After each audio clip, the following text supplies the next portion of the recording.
got a different feel here tonight. It's got a different electricity here tonight, and Andy Pettitte is going to be asked by his teammates to do what he did against Minnesota in the division series, and that is get a win in Game 2. Here's the lineup for the Red Sox, brought to you by State Farm. Gabe Kapler leads it off, then Bill Miller bats second. Nomar Garciaparra, 0 for 5 last night, hits third. Manny Ramirez homered. In fact, he had 4 hits last night. David Ortiz got the scoring started for Boston. Kevin Millar, Jason Varitek, Trot Nixon, and Damian Jackson in the lineup, not just because he's a right-handed bat, but because of the way he plays second base with the sinker baller, Derek Lowe, on the mound. But for the Yankees, it's a left-hander, throwing better now than maybe he ever has in his big league life, Andy Pettitte. He has rarely been as dominant as he was in Game 2 in the divisional series against the Minnesota Twins. So he's off that performance. A lot of ground balls. He faced 29 hitters for the Twins, and he gave up 3 fly balls, 2 for outs, and 1 home run to Torrey Hunter. Gabe Kapler first up for the Red Sox. And the ball drops low and away. The home plate umpire is Terry Kraft tonight. And you see what Kapler's done this postseason, looking for his first.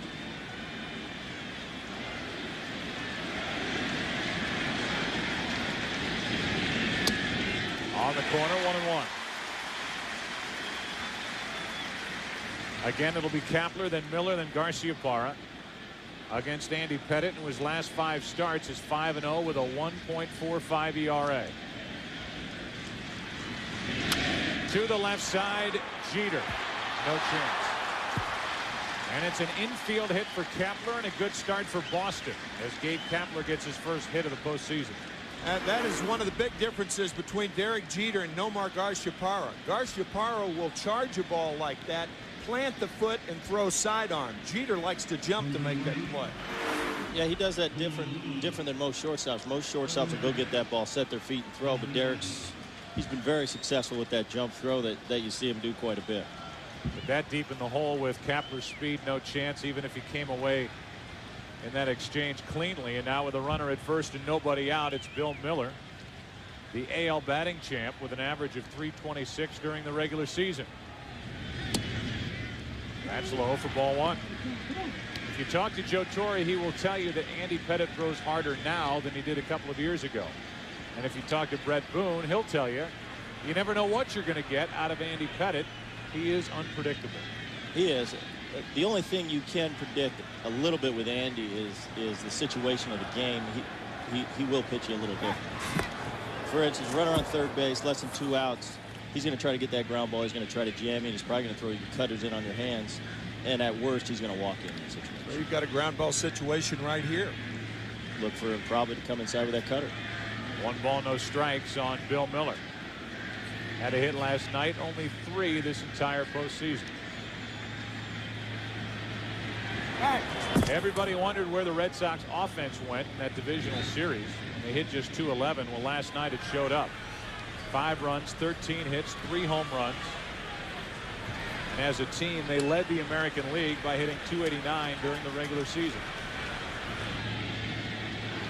Saw Johnny Damon on the bench. He looked terrific taking batting practice before this game. He's close. 2-0.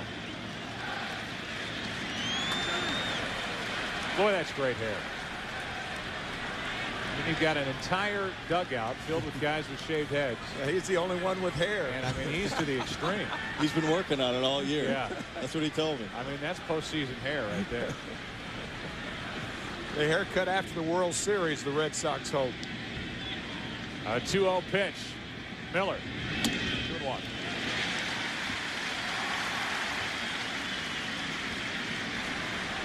The rest of the group, with the exception of Nomar Garciaparra, you just walk in their clubhouse, and in the bathroom area, the clubhouse here at Yankee Stadium, they're just little piles of hair from different spots in front of the mirror. It's an ongoing process. 2-1 pitch. Pettitte shows that good pickoff throw over to first. I would imagine no runner, no matter how accomplished, is ever comfortable taking a lead against Andy Pettitte. Even though Andy didn't pick off anybody this year, he does have 67 pickoffs since breaking in 1995. That's the most in the majors. Not only does he prevent stolen bases, but keeps them close at first. That's in for a strike. It's 2-2. And by keeping them close to first base in double play situations, he doesn't give the runner a chance to get down on second baseman, something you've got to appreciate. I do. I don't like those guys coming in on. This crowd was quiet for the most part last night, trying to help these Yankees win game 2. Full count. Garciaparra waiting on deck. Contact hitter. Andy Pettitte with a good move. If Kapler is running, and I assume he will be, you must make sure Pettitte throws home. You cannot be picked off in this situation.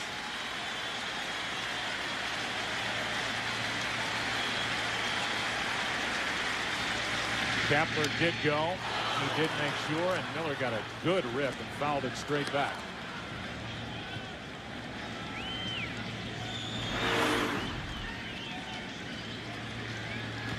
Fastball to hit right here.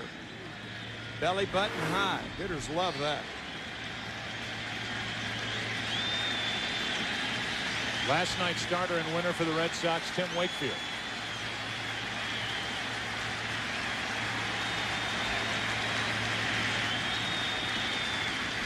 Runner goes. The pitch is strike. The throw down. Double play.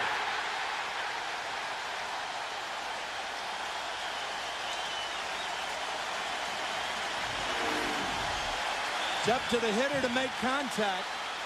It's unusual for Miller to freeze on that pitch, but because Kapler was not able to get a good jump, they have him by about 4 feet at second base.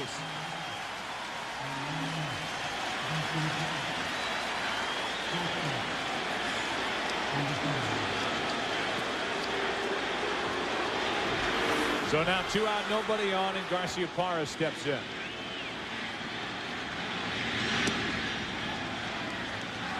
Ball 1. Garciaparra not using his white bat tonight. He's back to the black bat that he's been using all season.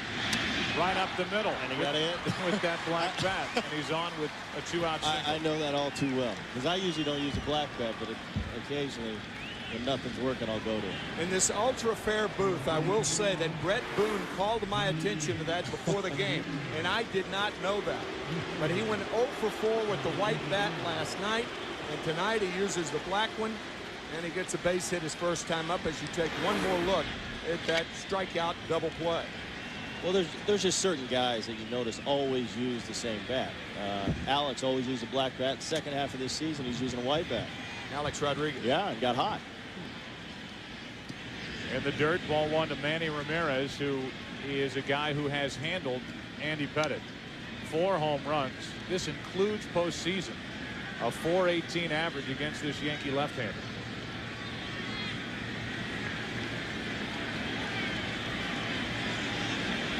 Manny Ramirez, who grew up in Washington Heights, a New York native. Lines one hard and off the glove of Soriano. Garciaparra will go to third. And it's first and third with 2 out on another Manny Ramirez hit.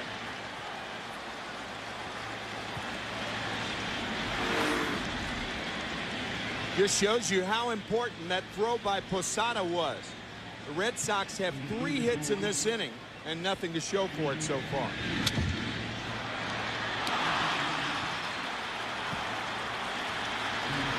You look at that play. That ball, Brett, was scorched, but Soriano was able to get a glove on it. I mean, it's hit hard. You've got to make the decision right off the bat. You're either going to go get it or you're going to back up a couple steps.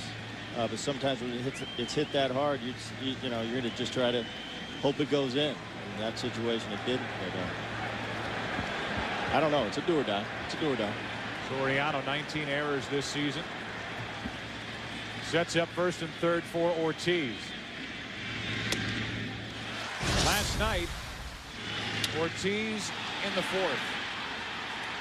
Broke an 0 for 20 streak against Mike Messina with that shot into the front of the upper deck. That made it 2-0, and the Red Sox won it 5-2.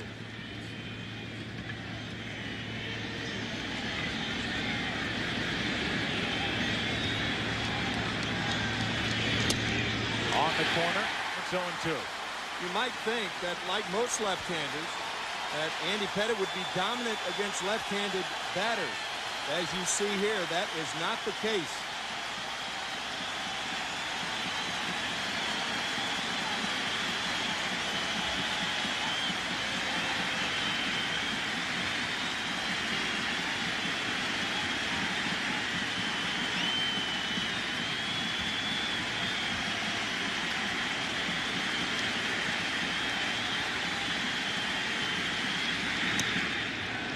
Ball 1. Ortiz, a guy with 2 strikes who will go the opposite field. He has done that in Fenway Park all year. A green monster in left field, very inviting at Fenway.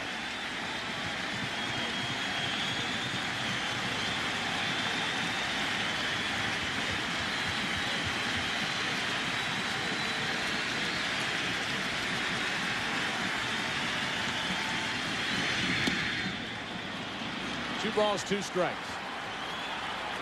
The more you hang around these Red Sox, the more they will tell you that in the clubhouse, in the dugout, and on the field with a bat in his hands, David Ortiz has made the biggest difference from a year ago. And you consider what he did in the second half down the stretch.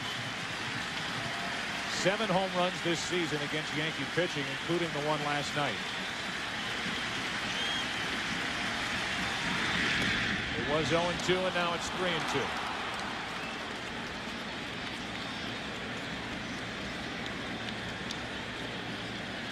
Nick Johnson trying to get Andy Pettitte's attention to tell him that he's going to play behind him at first.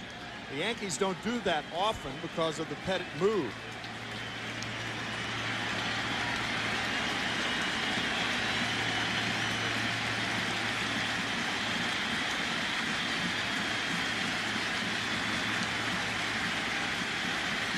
The bases are loaded with 2 out. So the Red Sox in the inning have 3 singles, a walk, still no runs. Lost a man, Kapler on the bases, and the inning falls into the lap of Kevin Millar.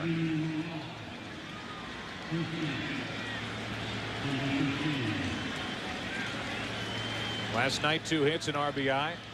In the postseason 7 hits.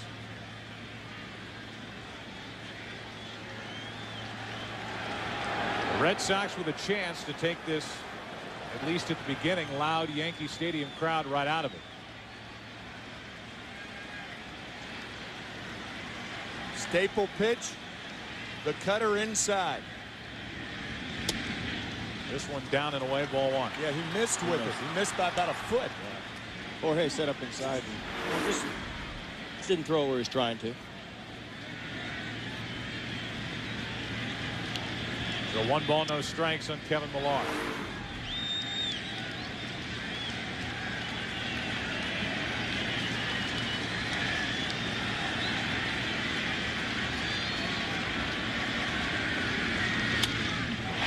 Should end the inning.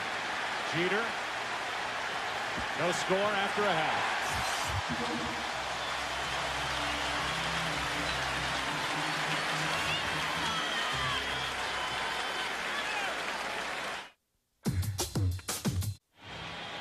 Derek Lowe, what a division series he had against Oakland. Here's the starting lineup for the Yankees, brought to you by State Farm. It'll be Soriano, then Jeter and Giambi, the DH.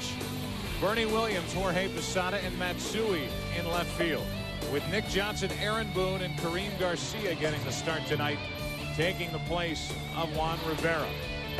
And doing so against this right-hander who was involved in 3 of the 5 division series games. He had a record of 0-1, but an ERA of under 1, and got that big save on Monday night in Game 5. Soriano first up. Shows bunt, takes a strike.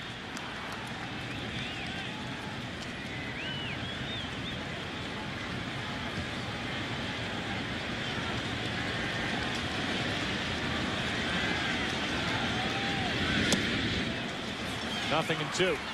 As Booney said in the opening, a dominant ground ball pitcher. How dominant? The most dominant ground ball pitcher in the major leagues. Almost 80% of his pitches on which contact was made on the ground. Yeah, he just moves in. I mean, he's going to throw that sinker pretty much every pitch. And he'll just change speeds with it. He'll throw 185, 190. Would you categorize it as a heavy sinker or no? Not a heavy sinker. It's not one that, you know, some guys like a Maddox, Kevin Brown, it comes off your bat like a bowling ball. You know, it's tough to lift it. It doesn't feel like that coming off his bat. It's kind of floating up there, but it just moves so much that you miss it or you foul tip, and you keep foul tipping it, and it drives you nuts. 0-2 to Soriano. Another foul tip, and it's still 0-2. That was an interesting question, Joe, because of the heavy pitches that a pitcher throws, any ball that goes down is much heavier than any ball that stays on the same plane. A two-seam fastball is heavier than a four-seam fastball, for instance. And that's why often they hit guys like Lowe on the ground. You hit the top half of the ball. Another 0-2. Well, I'll give you an example. The example is Rivera. He's come up. He's always been a cutter baller. Right. Now he's got that two-seamer. That's a heavy ball. If he jams you with that, you know you're jammed. You know? And his got a lot more action on it, but it breaks sooner. The one with late breaks. This pitch swung on and believe foul tip into the glove of Varitek for out number 1, a strikeout. And here's the scouting report. And you could flip-flop those. For Andy Pettitte, you can say see Derek Lowe. Both pitchers, ground ball pitchers, one sinker after another. And I think all America, all baseball fans in America, are familiar with that strikeout pitch to Terrence Long to win it for the Red Sox. This one, however, different. Diving out of the strike zone to Soriano. So with one out, here's Jeter. Last night had a 9-game hitting streak in the postseason snapped. 0 for 4, and it was Wakefield doing it to him. One at bat against Timlin. That ball stays down, and that's strike 1. Everybody wants to talk about the stats as you look at Wakefield, who historically has been good in Yankee Stadium. You think about Derek Lowe, his ERA on the road this year for a 17-game winner was 6.11. So again, here are the Red Sox. They basically had their rotation backward. Instead of having Pedro pitch in a game 1 because they had to use him in game 5 in the division series, he's not available until Saturday. Lowe is a guy they would love to pitch at Fenway Park, but they have to use him here tonight. And as Tim said in the opening, if the Red Sox can sneak out of here with another win, they go home. They have Pedro Martinez pitching on Saturday afternoon. Garciaparra. 2 up, 2 down. And Joe Torre may have been joking about it, saying this is a must-win situation, and then saying if we don't win on Saturday, I'll tell you it wasn't a must-win situation. This is pretty close to a must-win situation. It really is. That term is bandied about often in baseball. That this is a must-win, big game, big game. You play so many games, you're not sure what's a big game. But this is huge for the Yankees. If they lose this one, they're in real trouble. With 2 out, Giambi takes a ball. Timmy, if they lose this, is Saturday a must win? Yeah. Oh, then Saturday's a big game. That was Torrey's point. What about Sunday? Sunday would be a big game. That'd be even bigger if they lose Saturday. Right. 1 ball, no strikes. With 2 out, nobody on. Giambi has had minimal impact so far in the postseason. 4 out of 19 with 2 RBIs. Giambi's had a tough time getting around on the high fastball. Now he's going to get a low fastball. When you're behind in the count, you try to stay away from a hitter like Giambi. Not there. That's dangerous. But it missed, and it's 3-0. I'm surprised Varitek is setting up inside. When a pitcher's behind in the count, that is not a jamming situation. You don't want to come inside to a hitter. Now away and on the corner, 3-1. The only thing about that is, I think what he's doing with that pitch is he wants Giambi to give up on the ball. Because it has so much late sink to it, you give up on it, you think it's a ball, and it comes back on the inner half of the plate. 3-1 pitch. He checked his swing, and it's a 2-out walk.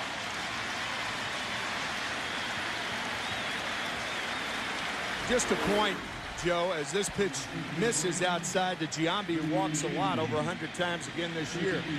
But contributing to Derek Lowe's problems on the road, perhaps, are on the road, a pitcher pitches off of different mounds. A hitter hits out of, for the most part, the same batter's boxes. But a pitcher pitches off of different mounds. The slope may be different in different ballparks. He's 6'6".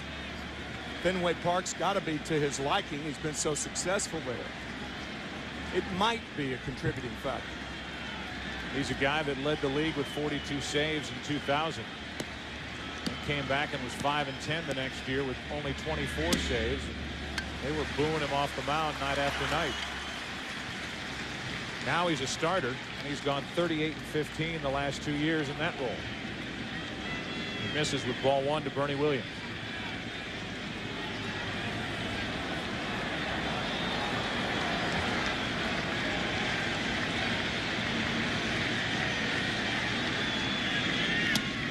Misses with ball 2.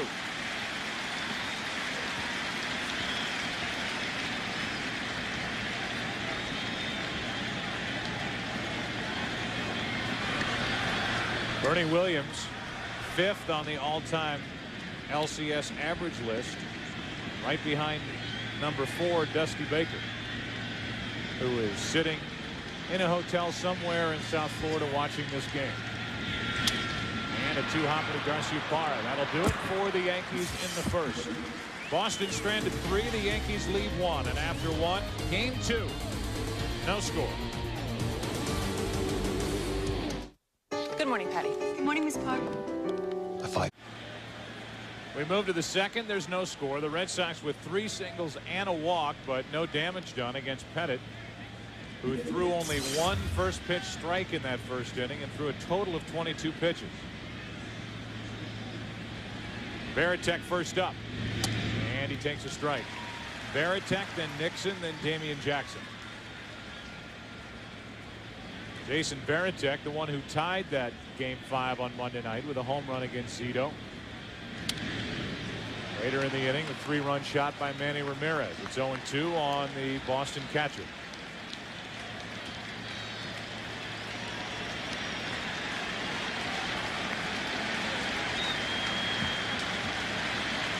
Fastball. Can't shake that many times. That's down the right field line and fair into the corner. Varitek will cruise into second. The throw by Garcia is too late, and it's a leadoff double. We talked about that several times. When a pitcher shakes his head yes and then shakes his head yes, he's shaking it for the pitch first and for location second. And when you do that to a catcher, the one thing you can eliminate, you saw the shaking of the head twice. You can eliminate the off-speed pitch, fastball away. Varitek went to Georgia Tech. He's a smart guy. Double. Did you know that, Bone?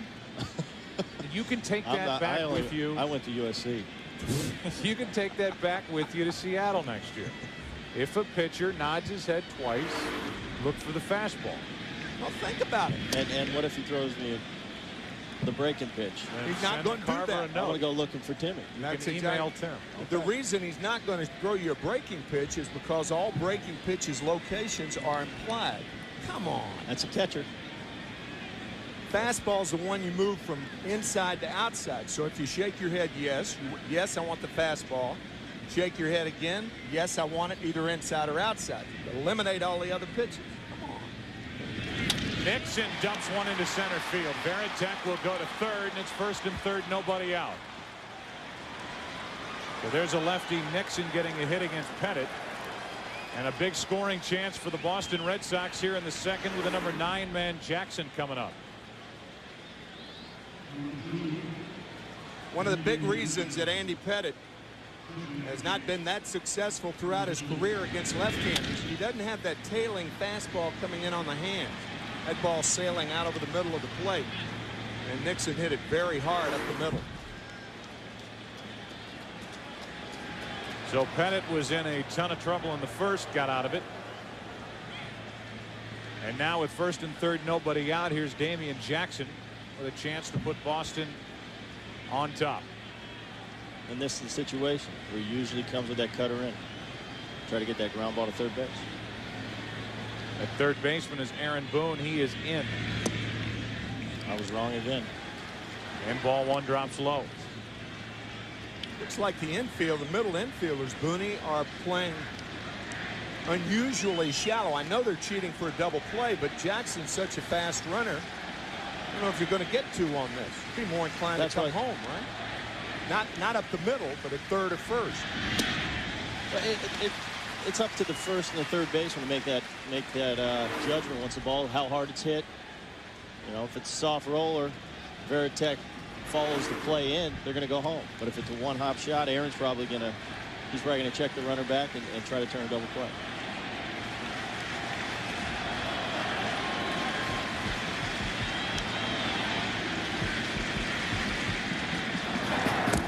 Nixon back easily. I feel funny saying Aaron. What do you call him? Arnie. Arnie? That's Arnie. Oh, Arnie. Arnie. As in Palmer? I don't know. It's just his nickname. Arnie. 1 ball, 1 strike on Damian Jackson. First and third, nobody out. Talked about it during the lineup portion of the telecast that Jackson's really in there for his defensive work, playing behind the sinker balling Derek Lowe. And now the Red Sox asked for a big hit out of a guy who hit .261 during the regular season.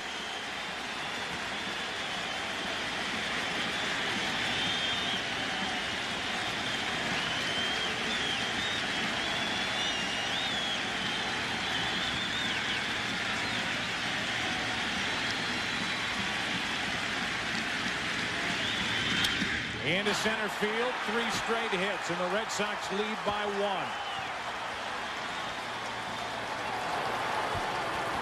Kind of a jam shot into center, and after a leadoff double, a pair of singles, and Boston still has 2 on with nobody out.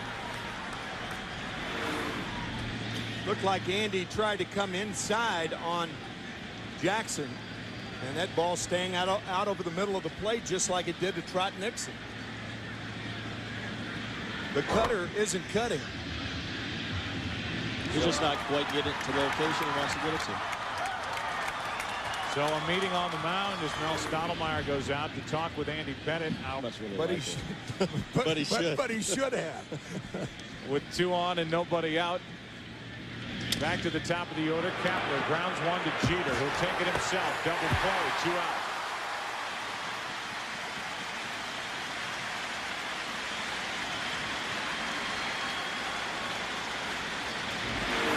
Easy turn for Derek Jeter, close enough to second to take it himself.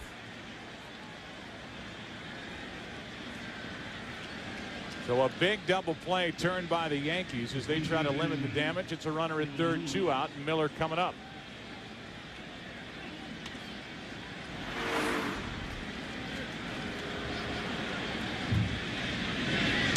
Miller takes a strike.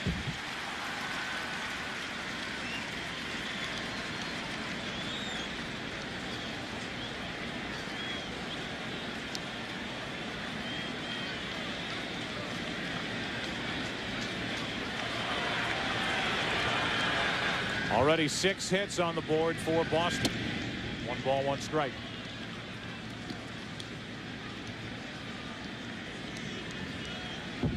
That's a 6. There's just a light bulb that's out. Good work, Joe. Thanks. Hey, it made me look. I looked up there first and had to check. 1-1 pitch. 2 balls and a strike.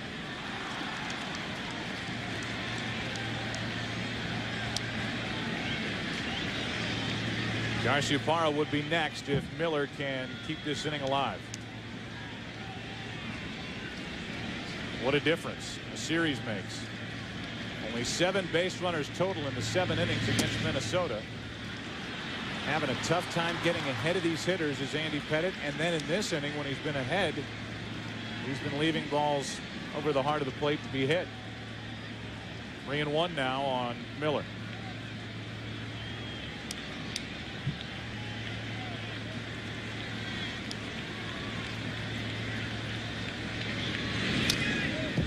Full count.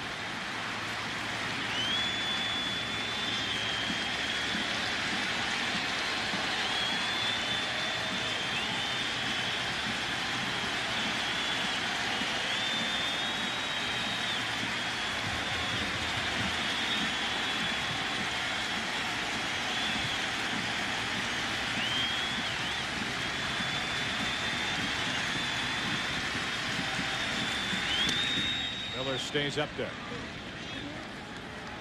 I think Bill's probably thinking about that first 3-2 pitch he took. He has swung at 2 balls out of the strike zone. He doesn't want to get called out again. He was at the plate on the front end of a strike him out, throw him out double play in the first.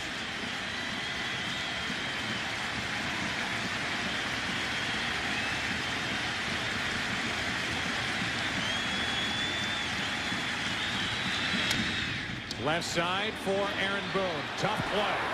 Good play, and the inning is over. 3 straight hits to start the inning. Only 1 run on the board for the Boston Red Sox as Pettit limits the damage. But Boston strikes first. They lead in the series, and they lead in Game 2. Moon up above. Shut of the moon, Joe. Shut up, sorry. Good with those prepositions. As a pitch is outside for a ball to Jorge Posada. Posada, Matsui, Nick Johnson. 1-0 Boston on the RBI hit by Damian Jackson. 2-0.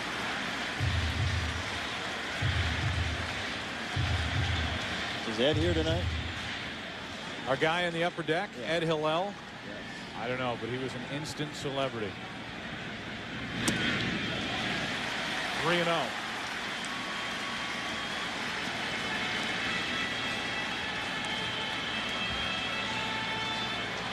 Ed is not here. Josh Mandelbaum not here. No. 18-year-old Josh Mandelbaum. There's a strike to Jorge Posada, 3-1. It was Josh's hand that actually touched the ball down the line in front of the pole last night off the bat of Walker. And it was Ed Hillel who told the world that it clearly would have gone foul from his vantage point on the other side of the pole. A leadoff walk to Jorge Posada. There will be a special investigative report on that play coming up in the middle of the 7th inning. That's all I'll say. It definitively answers the question if the ball hit the foul pole. Here's Matsui. 1 for 2 last night with an RBI. We asked Joe Torre in our meeting tonight if he would hit and run, obviously against a ground ball pitcher. That's the pitcher you want to hit and run against. He said absolutely. The 3 guys he will not hit and run with: Soriano, Giambi, and Bernie Williams. But Matsui, the ideal guy with whom to hit and run, because he hits all the ground balls anyway. Most in the American League this year. Came to the States with his nickname Godzilla. With the start he had, they started calling him Groundzilla as he grounds one to Jackson in the force-out second, 1 on, 1 out. That was about the time the Yankees rolled into Cincinnati and Joe Torre pushed Matsui down in the order. He got hot and then for about a month just carried this offense and ended up in his first season here with 106 RBIs. Here's Nick Johnson.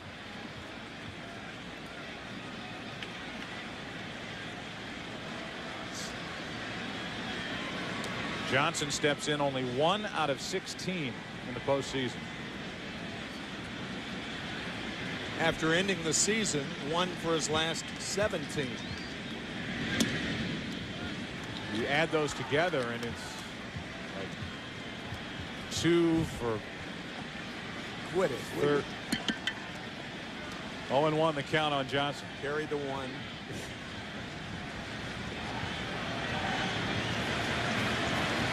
One on, 1 out. Yankees down by a run here in the second, and that's hammered. And that's 2-1 New York.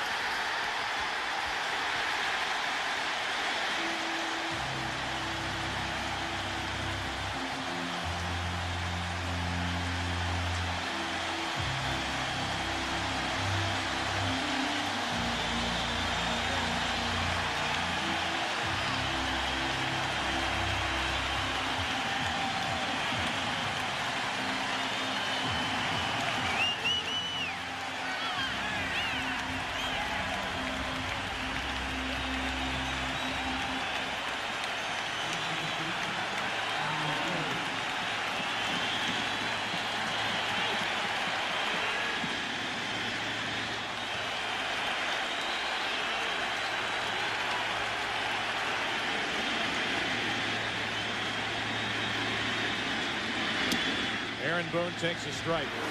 Nick Johnson hit a tailing fastball that didn't tail. That ball was straight as a string. You could see Lowe's reaction, immediately lowering his head. Miller takes care of Boone. And there are 2 outs in the inning. Think it might have been a slider? I think he's cutting it. Yeah. He's not going to cut it to the righties. He'll cut it to the lefties. I mean, that's not his pitch, but once in a while he throws. Just a little, he threw one to Giambi earlier. Difference between a cut fastball and a slider is considerable. Yeah, slider's going to break a lot more. Cutter's going to be a slider break, and it's going to be a harder pitch. And a little later break, too. Later, yeah.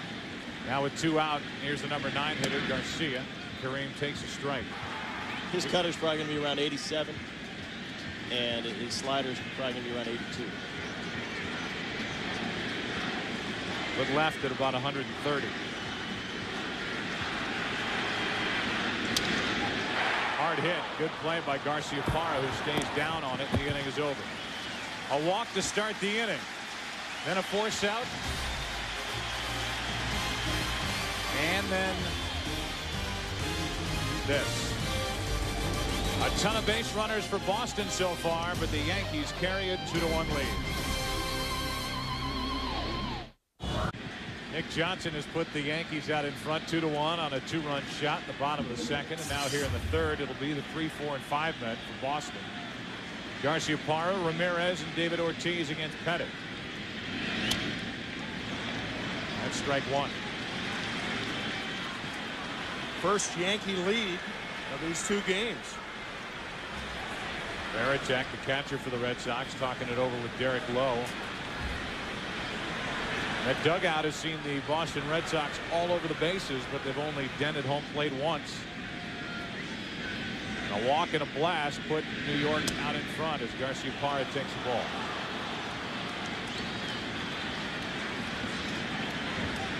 Talked last night about Larry Lucchino, who's the president of this Boston Red Sox team, describing the Yankees as the evil empire when they won the bidding war for Jose Contreras.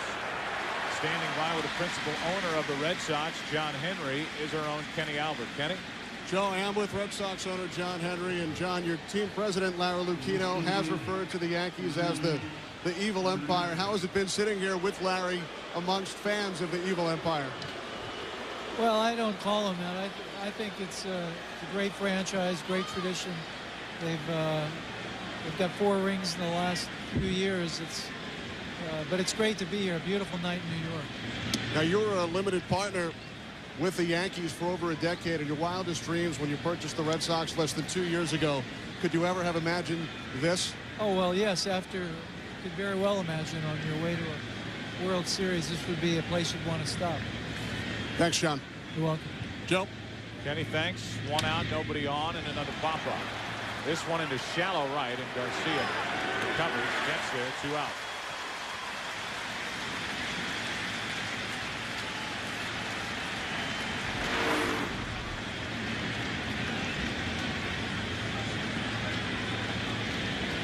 The reaction from Ramirez, who singled his first time up and is 29 out of 69 now after that little pop-up for the second out. He was disgusted, but major league hitters don't hit that ball hard often. That ball's actually too high, right around the letters. When you're talking about a pitcher who throws the ball up or a mistake, you're talking about one right in here. That ball was right here.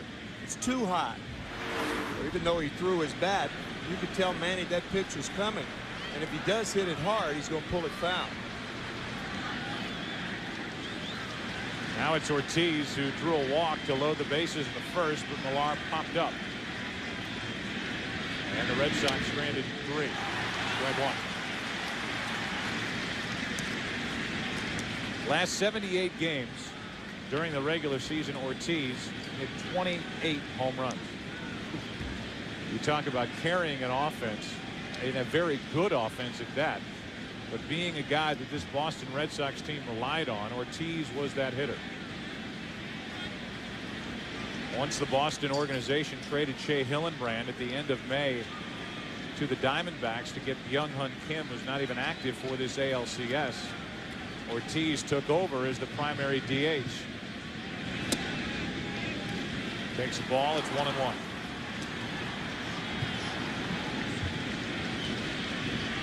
Look at what he's done this season. Career highs in home runs, RBIs, runs, batting average, hits, doubles. 18 game-winning RBIs,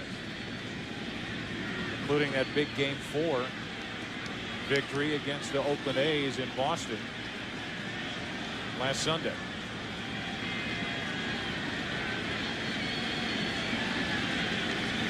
With 2 out, 1-2 on Ortiz. That's the first time that Andy Pettitte has thrown back-to-back fastballs inside the left-handers tonight. And that's what he must do. Posada setting up inside, and the Taylor tailing in on the hands of David Ortiz.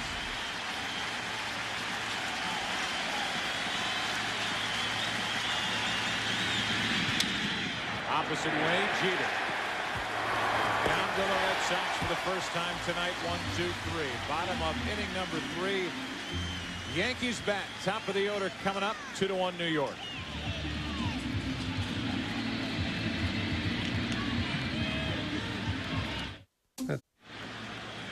Fun to be here. Glad you're with us. It's 2-1 Yankees as we go to the bottom of the third. Top of the order. Soriano, Jeter, Giambi against Lowe. Allowed a walk and a home run last inning.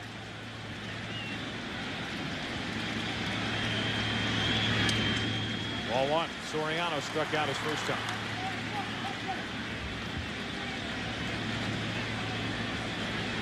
Alfonso 5th this year in the AL with 38 home runs and 4th with 35 steals.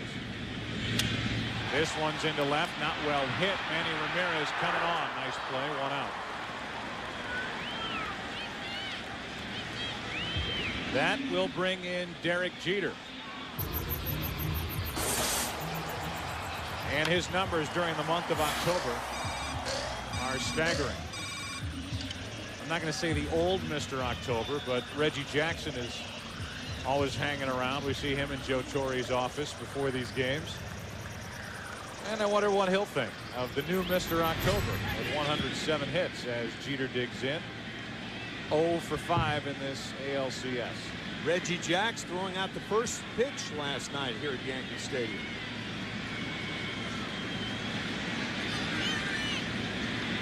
With 1 out. Ball 1 low and away. Now, we said it last night. There may be shortstops more talented. Alex Rodriguez certainly. Nomar Garciaparra perhaps. But nobody rises to the occasion of postseason baseball like Jeter. This is a guy who's been involved in it from the very beginning of his big league career. One big hit after another. Tied up by Lowe and the count 1-2. He and Joe Torre are tethered at the hip. Joe Torre's first year as a manager was 1996. Derek Jeter won the Rookie of the Year that year.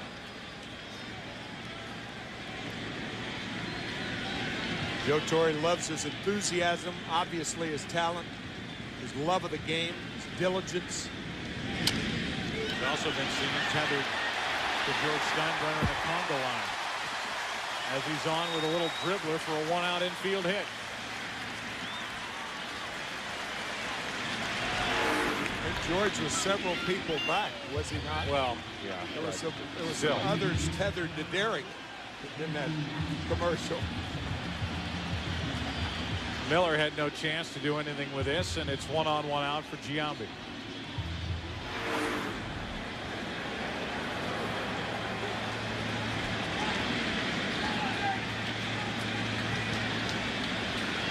Giambi walked his first time. Still really looking to settle in the postseason and get into some kind of groove.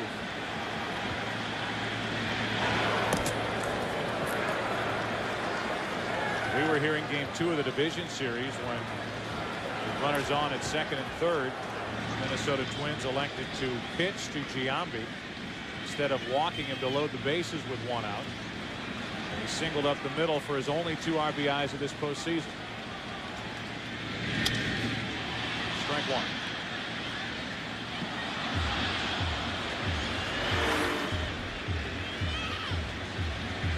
It's a hard out for Lowe in this situation. You have to pitch Giambi inside. As Veritek out to talk to Derek. You have to pitch him inside, and it's hard for a sinker baller to get inside on a left-handed hitter unless it's a 2-strike tailing fastball or so. Right. I mean, and like I said, I think the only reason he's throwing it in there is he doesn't want Jason to swing it. He wants to bring it back across the plate and get a called strikeout. Kind of looked to me like Derek Lowe was upset about something. It wasn't just a strategic meeting between Veritek and Lowe. I think Veritek went out there to try to calm down Lowe a little bit for whatever reason. But looking in toward home plate, either at the umpire or Giambi, is the 0-1 pitch. Heads home. And a base hit into left field. One of the few times he'll go the other way. And it's first and second with only 1 out.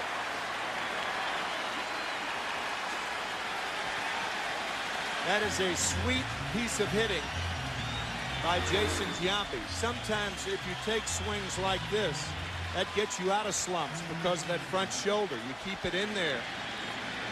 Really an outstanding sinker by Lowe, but taken the other way by Giambi.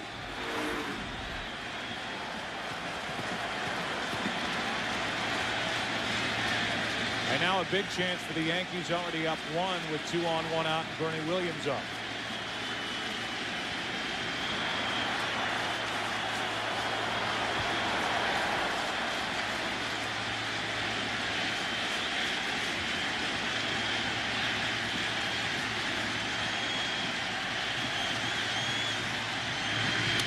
Right side base hit. Jeter coming home. The throw by Nixon. Too late. 3-1.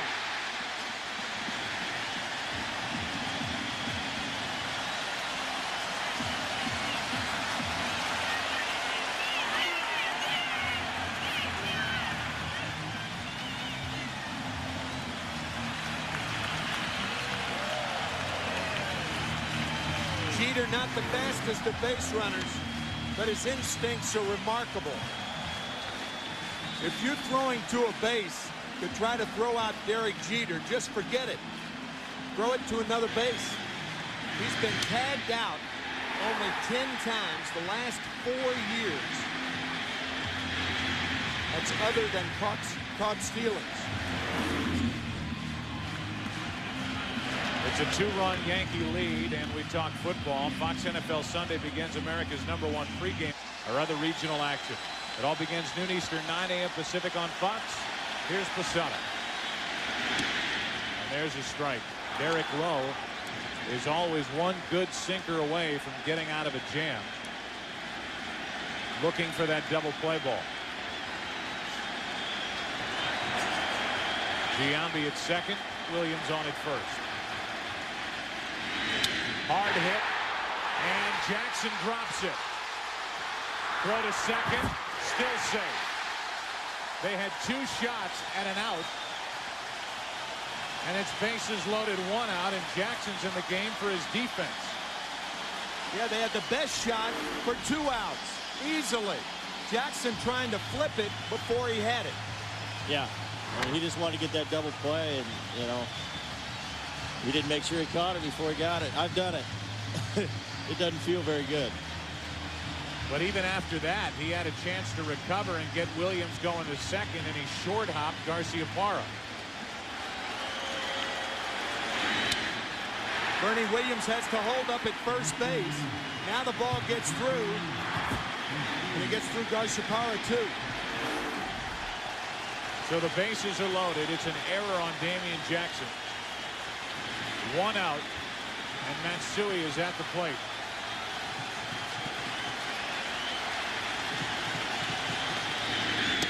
Strike 1.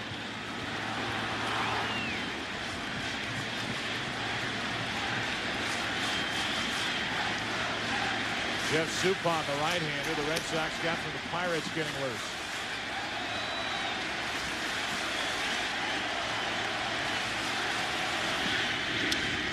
To the right side, Millar will come home for the out. That's it, 2 out. Force out 3-2.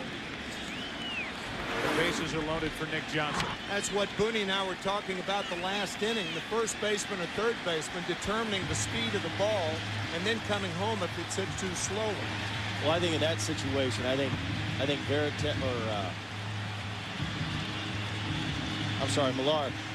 If it's hit hard at him, I think he's still going home to first anyway. Being right-handed instead of having to turn and throw to second. Giambi with an important hit. Jeter got this started with an infield hit, a slow roller down the third baseline. And now Johnson, who homered his first time up. Bases loaded, 2 out. Yankees up by 2. Strike 1. Last inning. A no-doubter to right. Lowe has been stretching out that right shoulder after just about every pitch.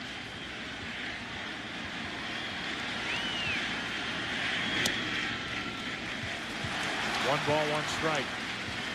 And if he doesn't have all his stuff here tonight, who could claim it with the action he had in the division series? Relief in game 1, a start in game 3, and the closer in essence in game 5. Garciaparra. Inning is over. So after all that, the Yankees come up with only 1. No need to apologize to anybody. If pitchers don't apologize for hanging sliders, you shouldn't have to apologize to them for making an error. No harm anyway, because that error did not lead to a run. Millar now, who had a bases loaded opportunity his first time up and popped up, is at the plate leading off in the 4th. It's 3-1 New York.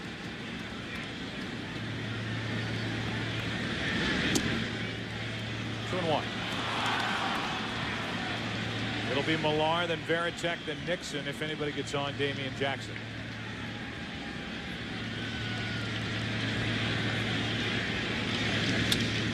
Another pop up off the bat of Millar. Soriano. Ball 1.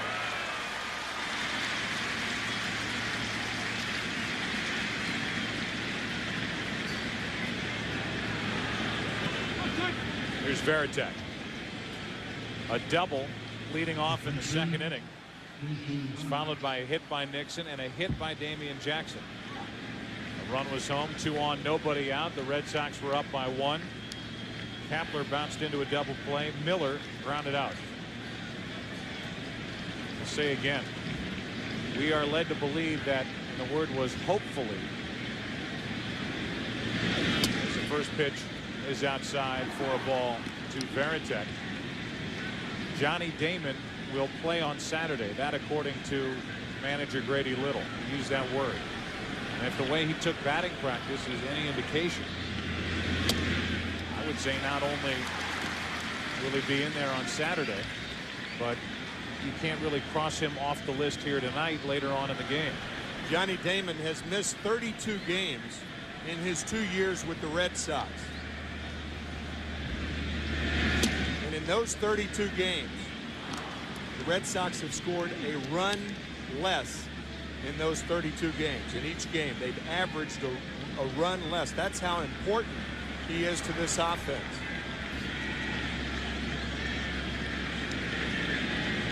On 2 and 1, Veritek hits a foul. Ooh, dangerous foul ball. And it's a 2-2 count. Let's check in with Kenny Albert. Kenny? Joe, I spoke with Johnny Damon after he took batting practice. He said it felt weird. He hit some hard, miss hit a few. He's going to take live BP against pitchers tomorrow. Still targeting Saturday. Now, I asked him if he's going to shave his head.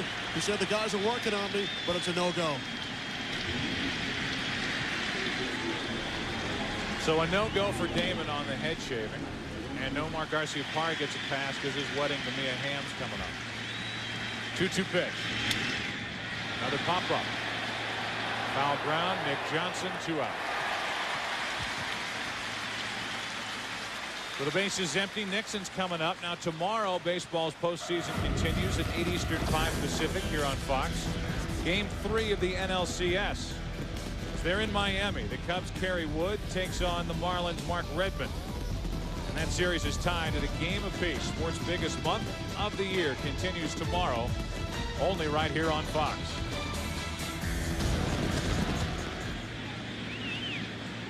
The 2 out, nobody on. Here's Nixon.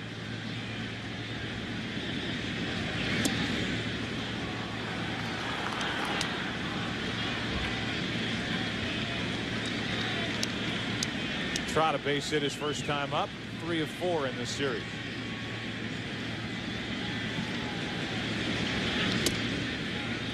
He's starting to come back inside on left-handers. He did it to David Ortiz. Now he does it to Nixon.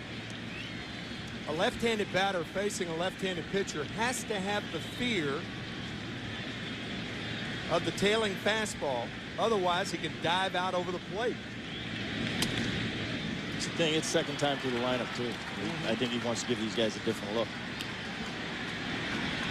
3-0 the count on Nixon. You saw Damian Jackson is waiting on deck.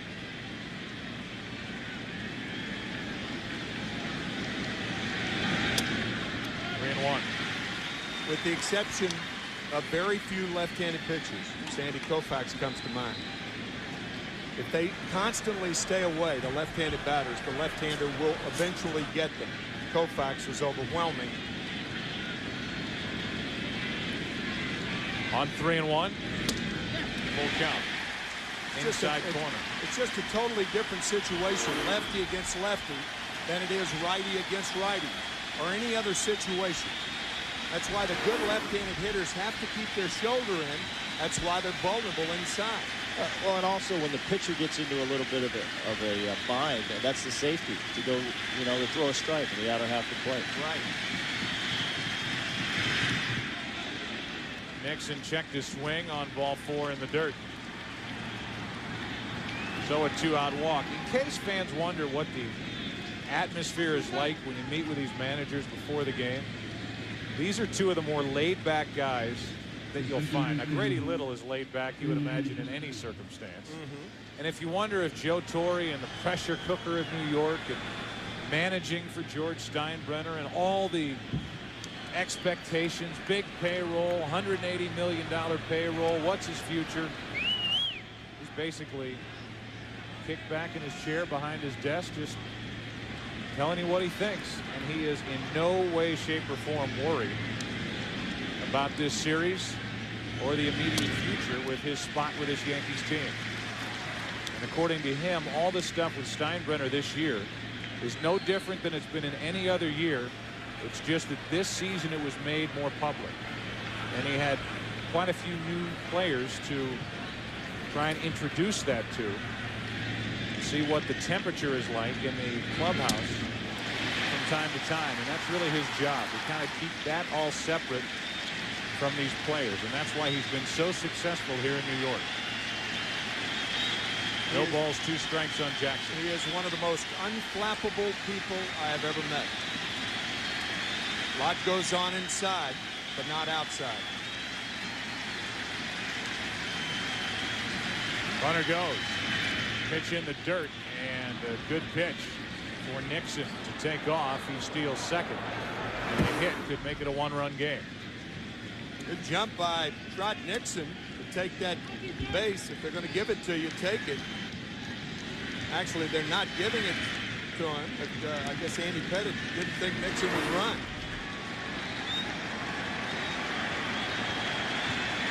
Jackson already has 1 RBI hit.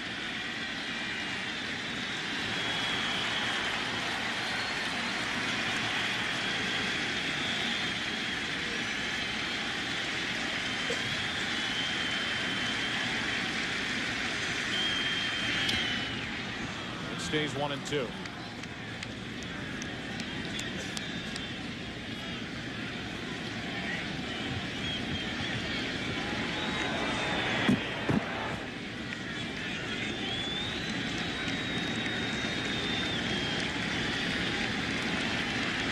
Three to 1 Yankees here in the 4th inning, game 2, trying to even this series. before Pedro Martinez and Roger Clemens hook up on late Saturday afternoon.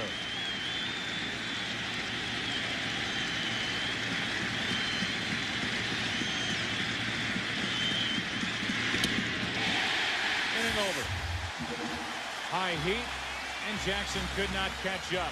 The Red Sox are stranded 5, and after 3.5, trail by 2.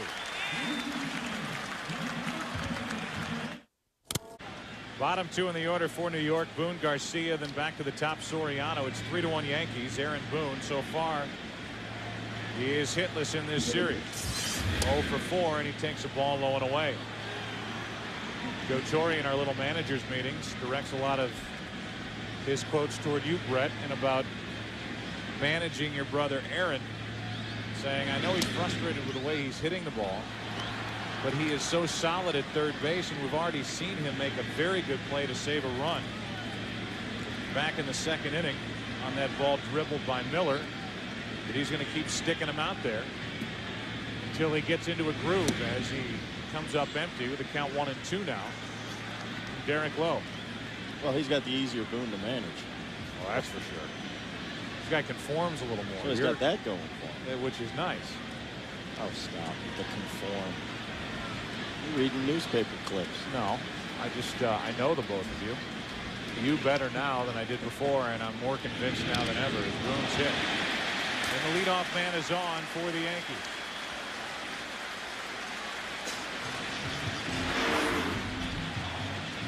Derek Lowe trying to come inside to Aaron and hits him. That was a double pop right there off of Aaron Boone's stomach to Varitek's shoulder. Ooh.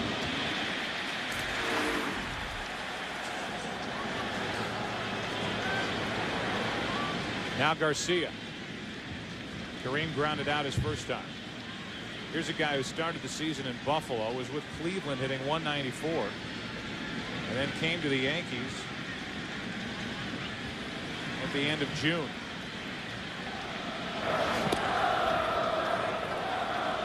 "52 games with New York. Overall, he hit 11 home runs, drove in 35.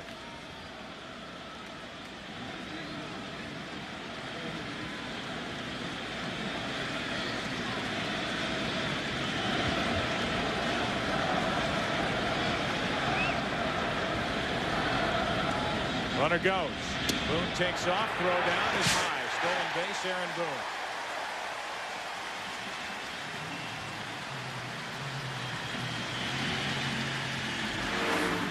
Aaron with 8 stolen bases on the season. He was not caught.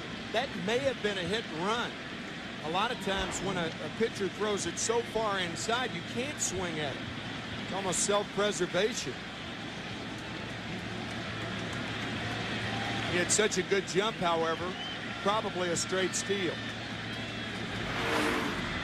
Now a 1-0. Garcia taps at 5. Soriano on deck, and then Jeter. Pettit seems to be finding his groove on the mound for the Yankees. Lowe is still searching for his. He walked the leadoff man in the second, gave up the 2-run homer to Johnson, gave up 3 straight singles in the third to make it 3-1.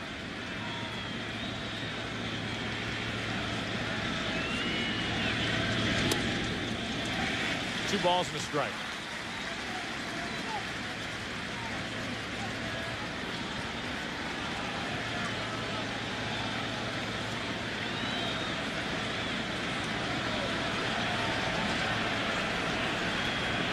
The starter on Saturday.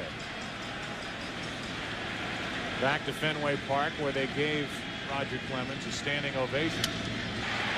What they thought would be his last appearance there. He's coming back as Garcia advances Boone to third. 1 out now. Well, Saturday will definitely be his last appearance there.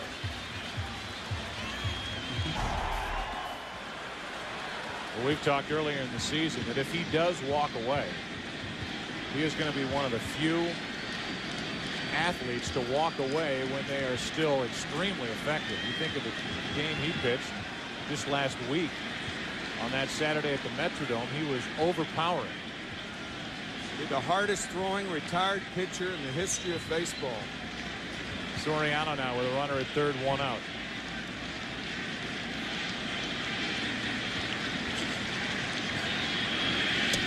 Strike 1. Roger will probably sign up with one of those Saturday beer league teams. Just blow people away.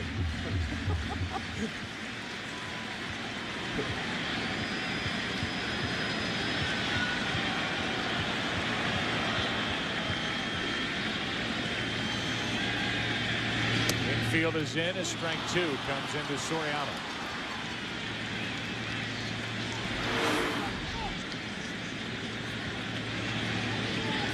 There's that tailing fastball.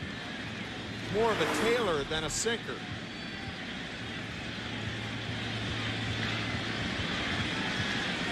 Soriano 91 runs batted in during the regular season. Runner at third, 1 out here. The Yankees already up 2. Chased it, 2 out. And a big strikeout for Derek Lowe. Well, was that a surprise? That's the first slider he's thrown tonight. He misses with the first fastball. Beg your pardon. He hit with the first fastball. So good morning, good afternoon, and good night.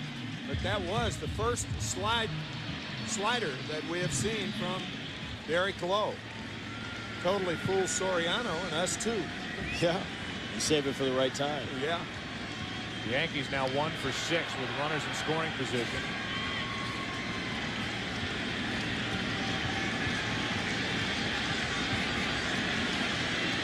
And it's up to Jeter looking for the 2-out RBI hit. Grounds to Garciaparra.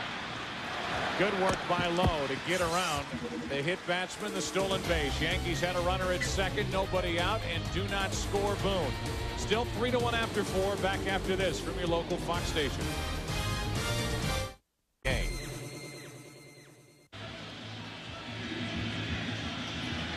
We're in the 5th inning. Andy Pettitte back to the hill, and he will deal with the top of the order for Boston. That means Kapler, Miller, and Garciaparra.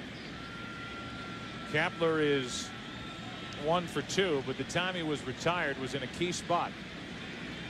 He was up with runners at first and second, nobody out, a run already home, and he bounced into a 6-3 double play. He takes a strike over the outside corner.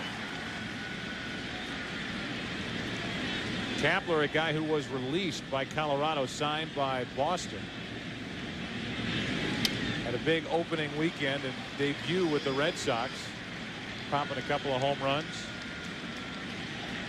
But overall with Boston, hit a total of 4 and a .291 average.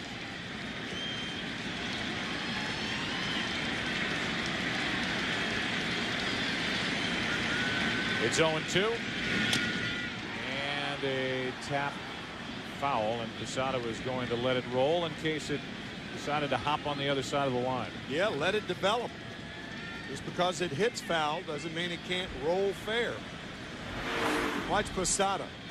It's right behind the plate. Jorge was going to pick it up, and he thought.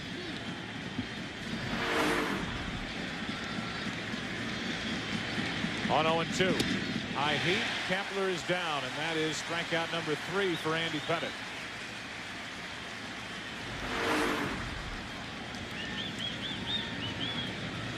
High fastball got Damian Jackson to end the 4th inning. Now to open the 5th, a high fastball. Bill Miller ended up winning the American League batting title. You see, as the Red Sox hit the ball this season in those major league records, we'll have a chance to go back to it. If not, they set major league records in extra base hits, total bases, slugging percentage. And you know how in baseball talk they always say, well, it's not like they were beaten by the 27 Yankees. Well, they took care of a record that was held by the 27 Yankees with a slugging percentage of .491. 29 home runs in 20 games against the Yankees, and that includes the 3 that they hit here last night. 1-2 on Miller.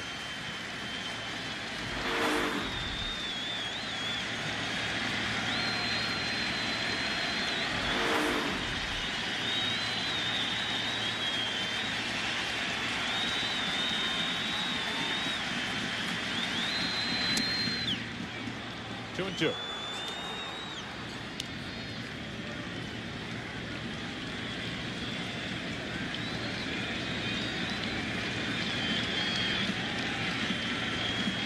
That little space that Pettit uses to peek in at the catcher's getting smaller and smaller. Cut a little hole in his glove. I was thinking the same thing. I mean, how does he pick up his catcher? It's not a bad idea, because by having it in that little slit, you rule out the hitter.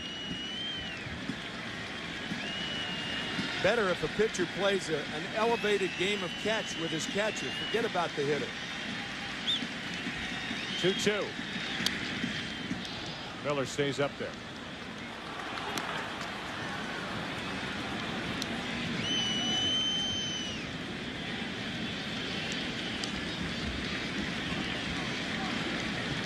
There's no doubt that Andy Pettit has settled into a nice groove. A walk in the 4th inning. Other than that, he has been dominant since early trouble. Miller jammed in a short hop, picked up by Jeter. 2 out.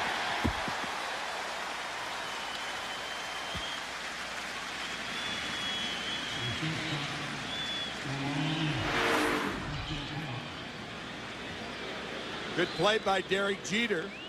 Even though that ball rolling around in the glove, he never really had a good grip of the ball in the glove.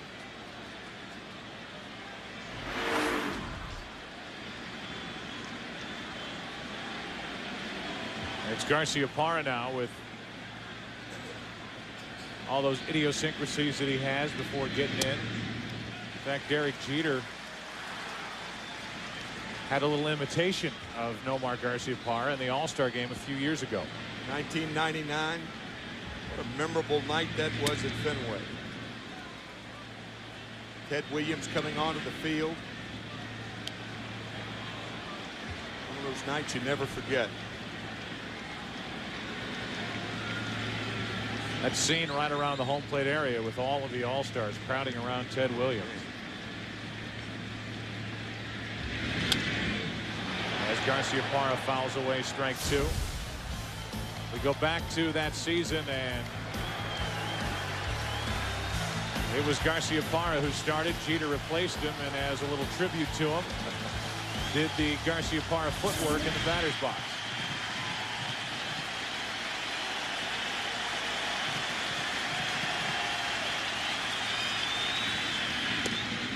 Two and 2 on Nomar.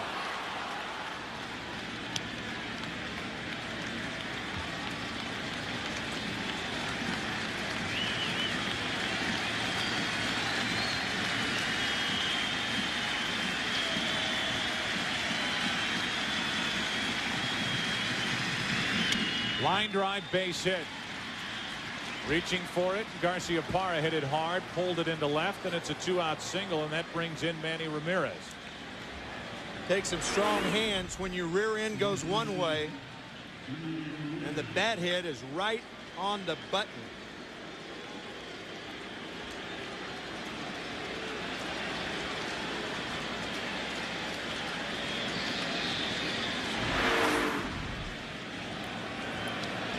Now it's Ramirez. Manny popped out to right his last time up. Singled his first time.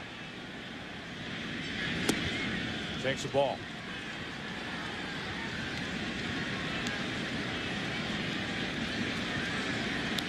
Ramirez finished second in the American League, hit .325, seventh with 37 home runs. As we've told you, he has handled Andy Pettit in his career.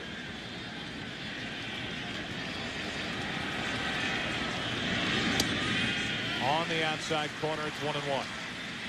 You could put a lot of other left-handers in the American League in that category. He led all right-handed batters, all batters, period, hitting left-handed pitching this year. He eats left-handers up.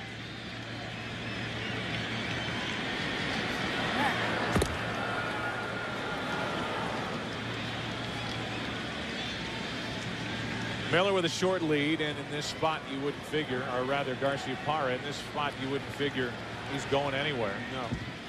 With a home run threat and Manny Ramirez at the plate.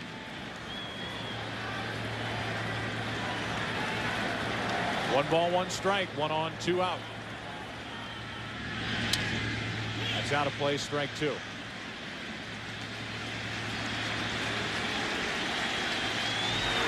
You can see the frustration on Ramirez. He shook his head the last time up. And now this time, upset with himself.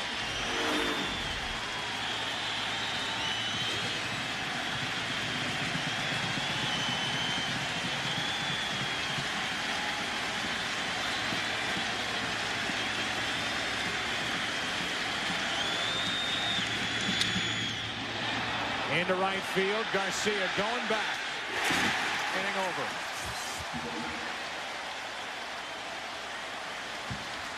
A 2-out hit by Garcia Parra, and Kareem Garcia back to take care of Ramirez and the Red Sox in the 5th.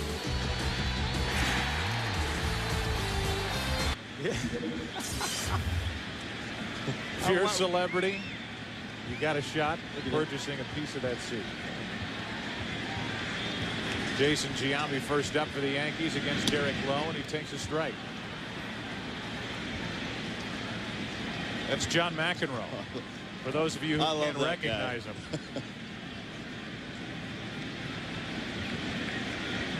Oh, 1 pitch. He will make you watch a tennis match. Yes, he will. The Donald is down to our left. The Donald can only be Donald Trump. Yes. There's only one, the Donald. 1 ball, 1 strike. Bernie Williams will follow, and then Posada. Right back to Lowe. What a play. Not that play. Talk about sucking it up. Man, check this out. A one-hopper, a scorcher back through the box. Look at that. Little flip. Nothing to it, huh, Derek? Piece of cake. I don't like those plays. You're a hitter, of course not. Almost literally took the glove off his hand. It and did. Looked like Lowe able to get the out. Looked like a cesta hanging onto his left hand. Here's Williams.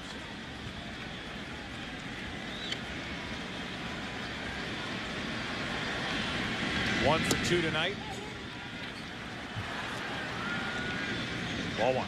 I was going to say, Joe, speaking of celebrities that come to Yankee Stadium, I'll never forget Paul McCartney directing traffic after Game 5 of the 2001 series. About 40 yards from the press entrance. There's Paul McCartney directing traffic. Maybe you have to do a little work to sit in those seats. Well, perhaps. Nothing comes for free. Clean up the dugout.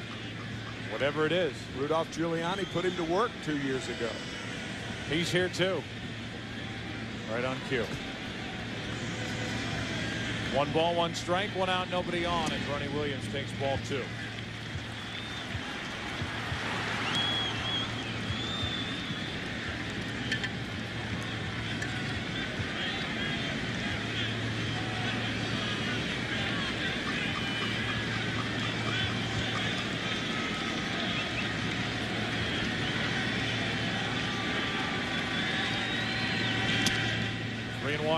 Just the most rabid fan of all the celebrities, stars that come here. Billy Crystal, a huge baseball fan. Mayor Bloomberg. Billy Crystal saw David Ortiz yesterday, and he said he had a tattoo as big as he was. 3 balls and a strike on Bernie Williams. Low deals, and a line drive in the left is going to get down and scoot to the wall. Bernie Williams will have at least 2. It's a 1-out double.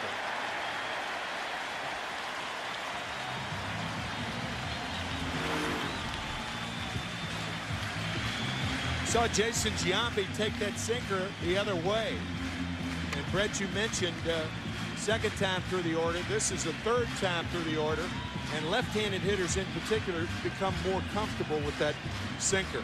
Well, yeah, I mean, I think as a pitcher, you know, that's what I was saying. When a pitcher needs a strike, 90% of the time they're going to go to the outside part of the plate. I mean, that's a safety zone because most guys want to pull balls. I mean, but if you haven't got a hit a couple times up, I think you're going to look to hit the ball the other way. That wasn't a bad pitch. No. It was just a good piece of hitting. Now it's Posada with Williams at second, one out. A lot of money the other way.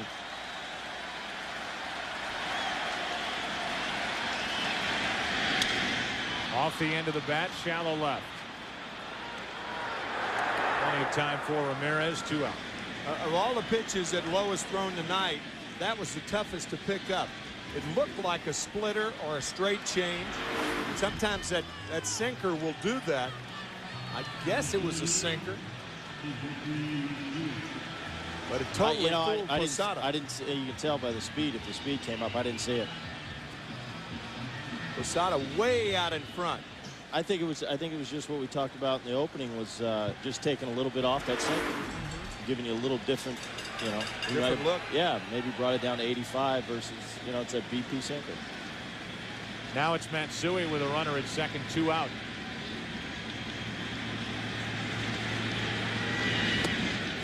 Ball 1.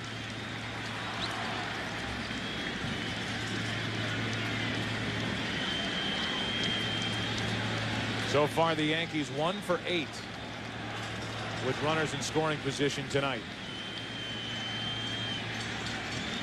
Matsui trying to change that. Time's called at the plate by Veritek. This is about as subdued an ALCS Yankee Stadium crowd as we have heard in a long while. And I don't know if it's the pace of the game or the way Lowe is delivering these pitches, the time elapsing between them. But while this thing started out hot and heavy and the crowd was making a lot of noise, they have to be urged on by the stadium sound system to make some noise as the count is 1-1 on Matsui. I'll bet you if Matsui gets a hit, you'll hear it. Well, there's no doubt. Or is that stating the obvious, Joe? It's all right. We accept that. Runner at second, 2 out. And a ground ball right side. There's your base hit. Here comes Williams. Throw by Nixon, cut off. Run scores. Matsui hung up. And the inning comes to a close. So the Yankees add to their lead with a 2-out RBI base hit by Matsui. It's now 4-1 after 5 here in Game 2 of this ALCS. Hideki Matsui with a fine piece of base running as the Yankees exchange an out for a run. You could see Lee Mazzilli motioning to Matsui to keep going. Bernie Williams scoring in the foreground. Now Matsui in a rundown, but they got a run for that out. And now in the 6th inning, it's a 3-run Yankee lead. David Ortiz is first up against Andy Pettitte. Ball 1. That was one of those plays where everybody did what they were supposed to do. Matsui got a hit. Trot Nixon hit the cutoff man. Millar cut it off. Bernie Williams got a good jump from second base, and Matsui got in a rundown. 1-0 pitch. Ortiz slices one down the left field line. Pretty well hit. Back is Matsui on the run. And he has it for the out, 1 away. And that was a terrific play, because you really don't know where you are down in that left field corner. He had to go back and over. Nicely done by Matsui. Watch him go to the track and then come over. Well done.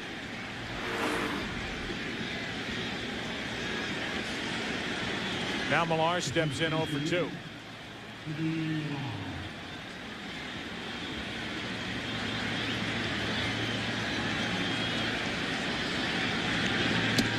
Strike 1.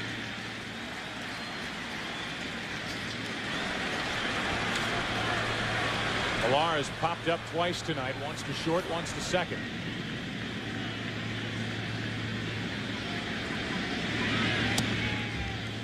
One and 1.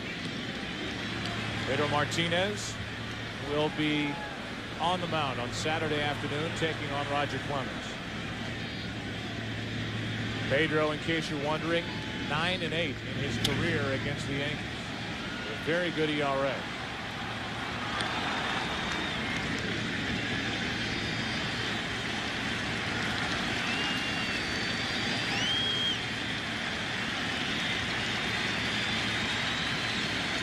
Matchup for Saturday. The Yankees trying to send this series tied at a game apiece to Fenway Park.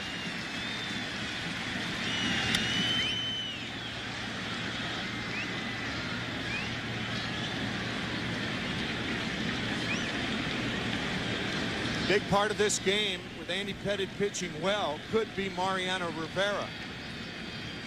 Joe Torre said when asked if he was going to pitch 2 innings tonight, he said absolutely.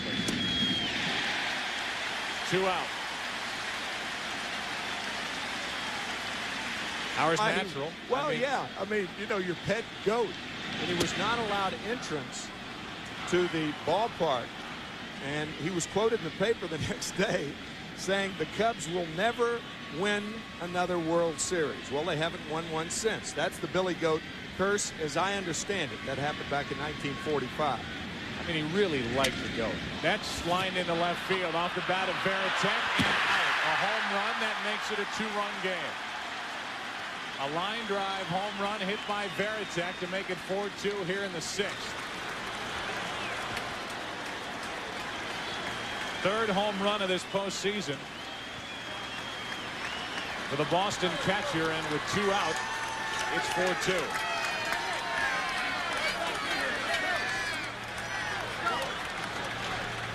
Boy, that was a tracer to left center field.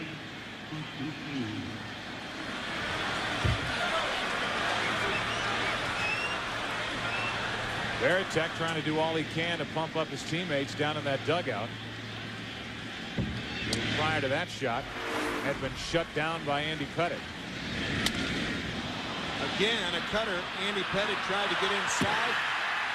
Over the inside part of the plate, lasered to left.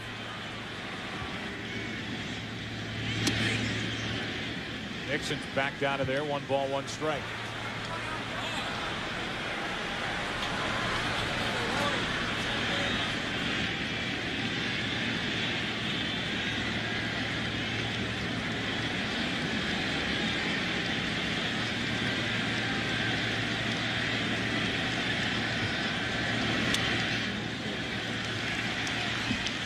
Can you imagine that exchange?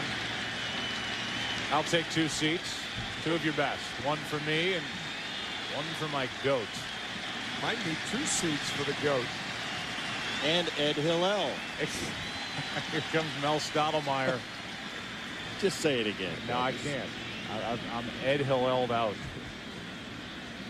Stottlemyre's going to come out and talk as the count's gone to 1 and 2. And I don't know why it's so funny.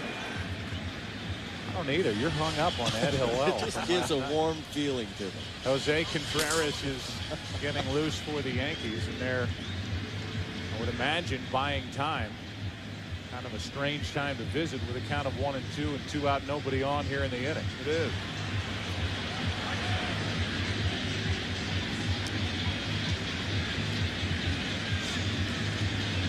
Yankees are 4 outs away from Mariano Rivera if they have a lead. Andy Pettitte, a potential free agent at the end of the year. We asked him about what's to come in his career. The kids start getting a little bit older. You know, I have 3 kids. They're getting at the age now where they want to be home. You know, they want to be in Texas, and, you know, they want to do their stuff. So, you know, you're away from your family a lot. You come here to New York and the atmosphere, and you come here and you play in front of these fans and the crowds, and being able to get to October, you know, it makes it all worth the while, that's for sure. Buck Showalter earlier in this postseason said it's assumed that he is in play for us with the Texas Rangers. As Nixon checks his swing and the count's full, he said we are going to drastically cut payroll, and unless he's willing to accept a deal that would be below market value, people can't assume that we're just going to jump on Andy Pettitte because we need pitching and he's from Texas. It's stunning to me that they would even consider letting him walk away from here. I don't think they can. 3-2 pitch. Nixon stays up there with a foul tip. Roger Clemens retiring. David Wells, what, 39? Joe Torre's insistence on starting pitching. David Wells will be the starter in Game 4. That'll be Sunday night. John Burkett will be his opponent. A 3-2 pitch to Trot Nixon with 2 out. In the air to center field, and Williams back to get it. In the inning for the Red Sox, a home run with 2 out by Jason Varitek. Boston creeps a little closer. Bottom of the 6th inning. After this from Varitek, it's 4-2.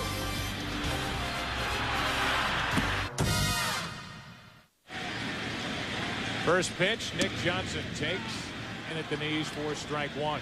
Whatever happens here in the 6th inning, if Derek Lowe can keep it close, we are headed for a very important for the Red Sox 7th inning. Already they've had Contreras, the Yankees, getting loose out in their bullpen. There is out number 1. And that bullpen has some question marks in it getting to Mariano Rivera. Rivera will pitch 2 innings if the Yankees get the opportunity tonight. We saw Contreras getting loose, and I'm not so sure, guys, that Jose Contreras hasn't shot right to the top of the list in the setup role for Joe Torre in front of Nelson and any left-hander he can find down there. Yeah, he was right there. In the hole, Garciaparra with a back. Good play, 2 out. He was right at the top, if not at the top, hovering around the top. And that performance last night against the Red Sox with that split finger fastball, I mean, that was impressive. And I don't know how much the Red Sox have faced him this year. I didn't see him at all, but it was either that split finger was as nasty as it looked, or these guys just didn't know what to expect from him. From what I've heard from the hitters with whom I've talked in the American League, it's as nasty as it looked. That was Jeff Weaver, by the way. And Jeff is not on the postseason roster. 2 out, nobody on, and Kareem Garcia is at the plate. He takes strike 1.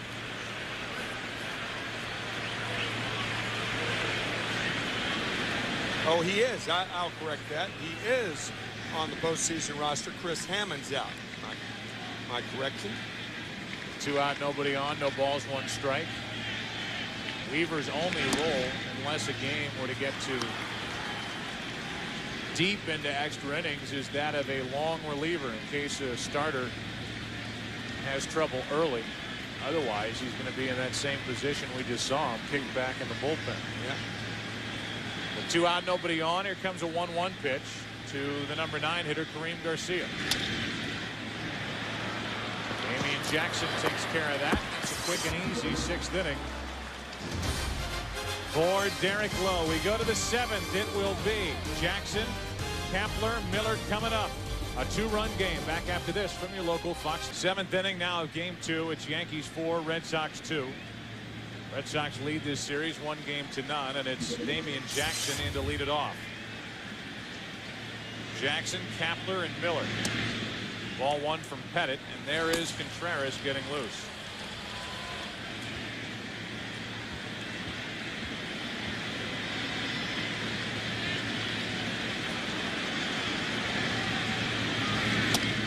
In for a strike. It's 1-1.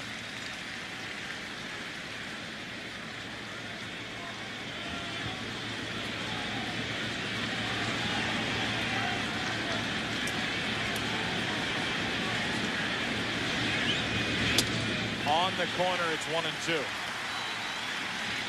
107 pitches tonight for Andy Pettit. Andy's gone away and away to run the count to 1-2. That cut fastball. Jackson set up for that pitch inside. Down, out of the strike zone. A little squirter to Soriano.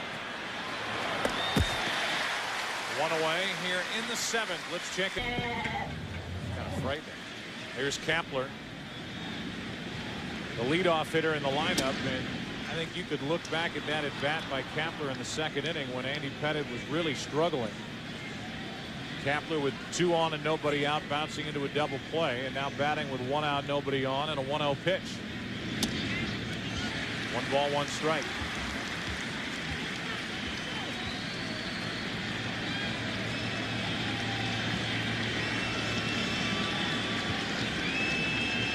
With Miller on deck.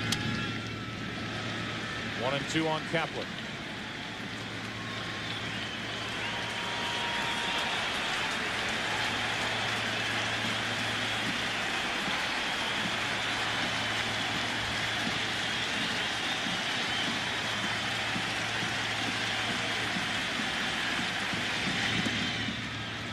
Two and two.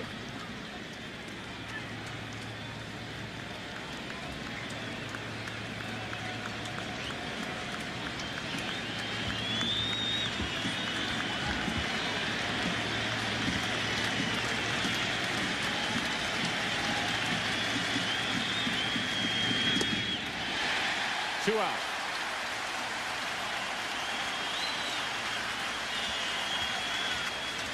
That's 5 strikeouts for Pettit as he tries to get through this 7th inning. That cut fastball diving out of the strike zone to Kapler. You could almost see that pitch. What happens on that pitch, and we talked about it before. Pitcher puts pressure on the middle finger and actually cuts through the ball. Miller takes the ball high. From a left-handed pitcher, it goes in to a right-handed batter, and a great shot right there. Look at the middle finger of Andy Pettit. You can almost feel Pettit cutting through that pitch.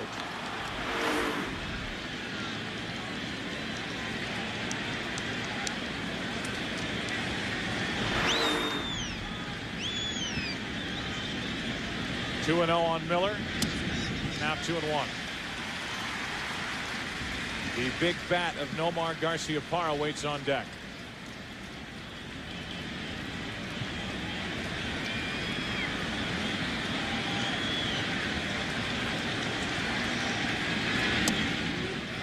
Three and 1. If you have Nomar on deck, happy to have that black bat back in his hands. Last night he was using a white bat. Tonight back to Old Faithful, and he's 2 out of 3. Now he's coming up, and what I was leading to is you wonder how much longer Joe Torre is going to go with Pettit. This could be it. Talk about on cue. Nice call, partner. Contreras is coming in. Garciaparra is coming up. A man on, 2 out, and the Yankees leading by 2 in the 7th.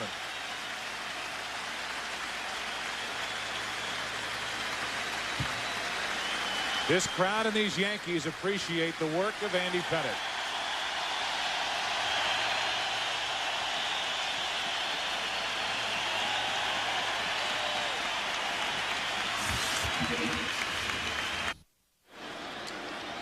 Another big game in the books for Andy Pettit. He turned in a good one in Game 2 of the division series. He's done it since the Yankee run began back in 1996. And he gives way to Jose Contreras, who last night pitched 1 inning and struck out the side. Garciaparra up, the tying run at the plate, and he pops it up on the first pitch. Johnson, inning over. Quick and easy for Contreras, and Andy Pettit and the Yankees are through the top of the 7th. Time to stretch here in New York. Pettit did his good work tonight. You've never introduced yourself to me. The bottom of the 7th inning here with the Yankees batting up by 2. And Derek Lowe has turned in a solid start, but is on the short end of a 4-2 score. Soriano, Jeter, and Giambi.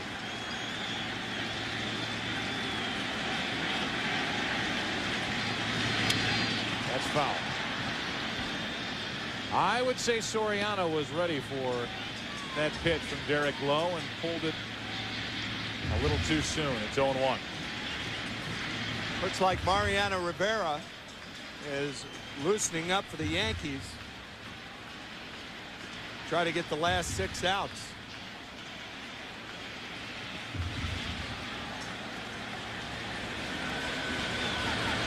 They like Contreras, but they don't like him more than the guy that's getting ready for the 8th inning. Well, I think that's a weapon that not too many teams have. It's the luxury of being able to bring in the closer of Mariano's caliber, and to be able to go 2 innings anytime. That's rolled over to third. It's a foul ball. And when you talk about more than 1 inning, I mean, he does 2 innings like it's no big deal. Well, I mean, he's one of the few guys that can do that. 21 of his 27 postseason saves have been for an inning plus. And we all remember in '96, it was Rivera for the 7th and 8th, and Wetland, who was the MVP of that '96 World Series, for the 9th. So they turned it into basically a 6-inning game, as that misses outside from low. And it's 2-2 with Sauerbeck getting loose for the Red Sox in their pen. And then Wetland left the Yankees after '96, and the Yankees turned to Mariano Rivera, and he is the factor that separates the Yankees bullpen from the other teams. One hop, ball comes back on Millar, and he's able to get to the base before Soriano 1 out. I mean, when Rivera, and I've been watching his last few outings, he's got it going, and he's throwing like he's very capable of. And when you get to a postseason, basically it turns it into, for the Yankees, a 7-inning game. But all you heard around here earlier in the year was that Mariano Rivera was losing it. Well, I was facing him early in the year, and I didn't feel anything was lost. You know, I mean, he might have lost a mile an hour or 2 off his fastball, but really that's not big of a deal when you're throwing mid-90s. In my view, it was foolish talk in the New York area. I remember getting the question asked to me after we faced him here early in the year. People who simply did not know. They based it on the results of a few ground balls through the infield, toppers down the third baseline, little flares in the outfield. Just talk to the hitters, right, Brett, around the American League, and they'll tell you whether Rivera still has it or not. He blew 2 saves this season against Boston. And it appears that it will be a 6-out. At least that'll be the attempt by Rivera. A 6-out save here tonight. Jeter at the plate, 1 out, nobody on. And Derek Lowe continues to turn in solid work. 2 balls and a strike. I would imagine Scott Sauerbeck is getting ready for that man right there, Jason Giambi. Then you've got the 2 switch hitters who are more dangerous left-handed after Giambi, so this could be it for Derek Lowe. 2-2.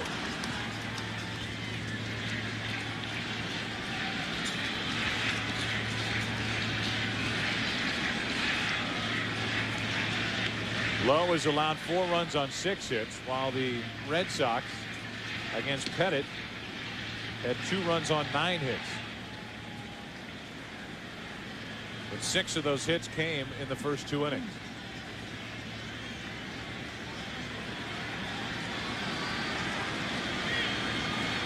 Two balls, 2 strikes.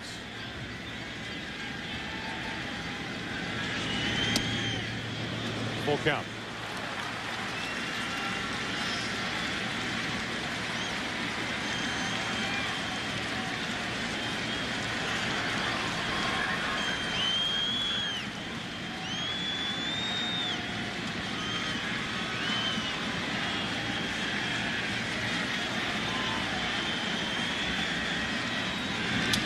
Left side, Miller to his left.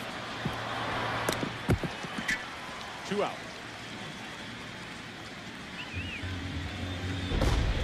Well, there is no move for Scott Sauerbeck to pitch to Giambi. Perhaps there would have been one if Jeter's on.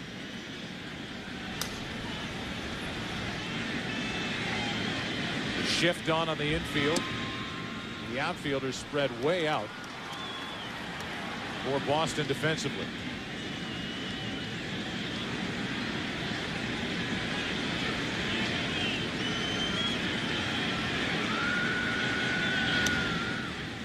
Up scope. 2-0 on Giambi. I'd say, Timmy, if this is probably his last hitter, I would think. If Giambi reaches, probably turn Bernie around. If you're going to do that, why not bring in Sauerbeck? No situation, nobody on base. And Derek's still throwing the ball well. He's 3-0 on Giambi.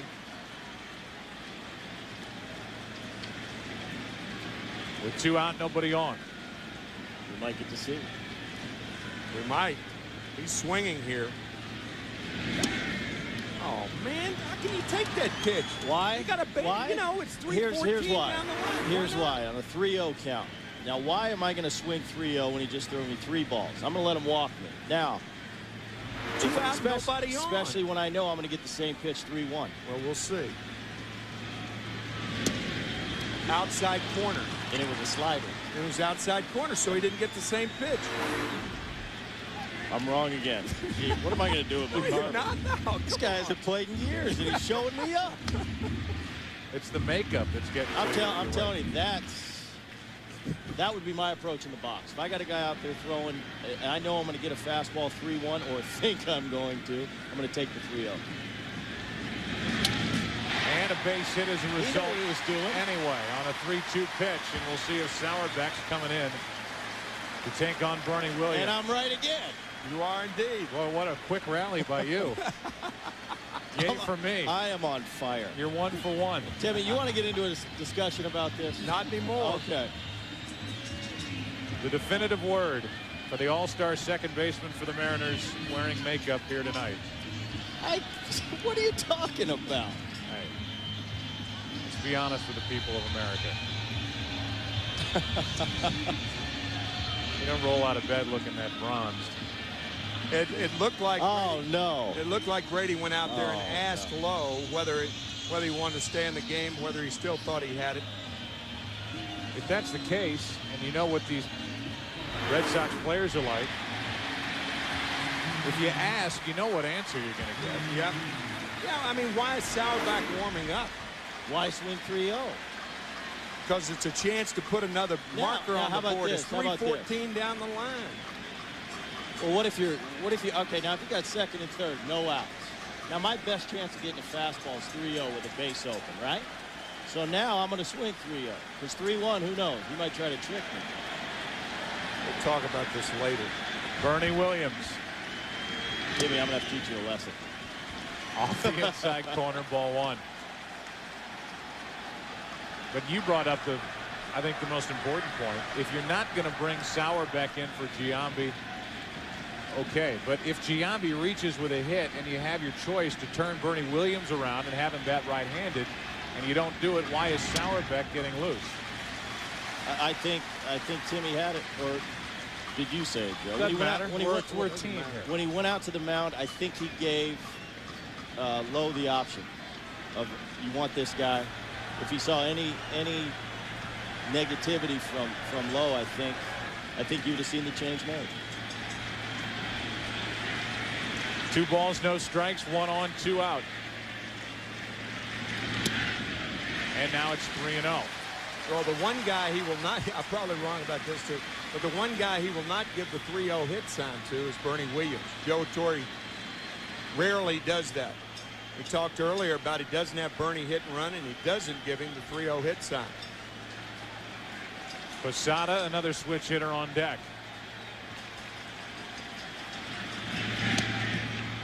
Ball 4. He was swinging too, wasn't he? You're wrong again. Not wrong. 0 for 3 this inning. Hang with him. Well, there's some guys that do not like to hit 3-0. You true. feel as if, man, if I swing 3-0, I better do something big. Grady Little's coming out to make the pitching change. Sauerbeck is coming in. We're going to have a pinch runner. Giambi's going to be lifted. So all sorts of moves with 2 on, 2 out in the 7th of a 4-2 game. Giambi. Bernie Williams on at first. And Sauerbeck is into the action. Jorge Posada at the plate, but he brings Sauerbeck in a spot where a base hit adds a precious run for the Yankees. 4-2 here in the 7th. And a ball inside. Tim, I've worked with you long enough to know that you and I agree that the Red Sox and Grady Little went with Derek Lowe at least 1 batter too long. I think so. I mean, to me, if Sauerbeck, the left-hander, is warming up, he's got to pitch to Giambi. with 2 out, nobody on, and not get in a situation like this. A 1-0 pitch is hammered into left center field. Back is Kepler. This ball is up against. 2 runs are going to score, and the Yankees tack on 2 big ones. It's 6-2.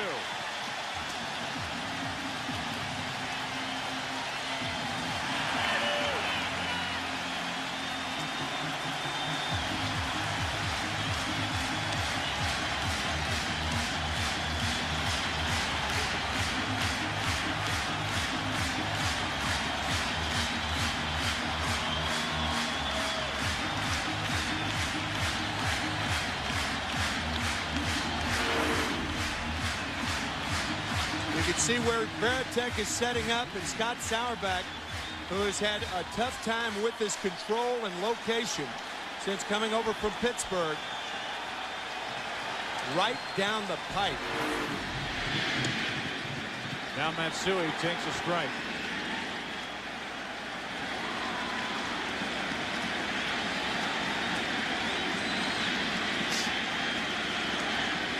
Matsui 1 for 3 tonight. That gets away from Veritek, and Posada will scoop to third.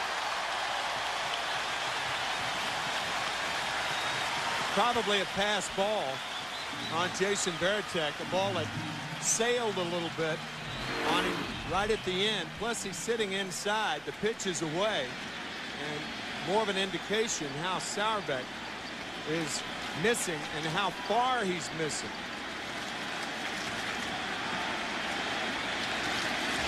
It is a pass ball. And it's a runner at third, 2 out for Matsui.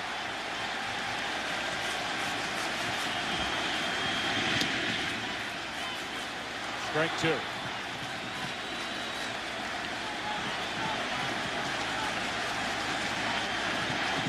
Now a 4-run lead with a chance for another. And Contreras may stay in the game. 2 balls, 2 strikes. That's an interesting point and certainly a possibility. The Yankees have taken it out of save range with the 4-run lead. But then the question is, save or no save? How much do you want to play around with game 2? Right, especially with an off day tomorrow. Now it's 3-2 on Matsui.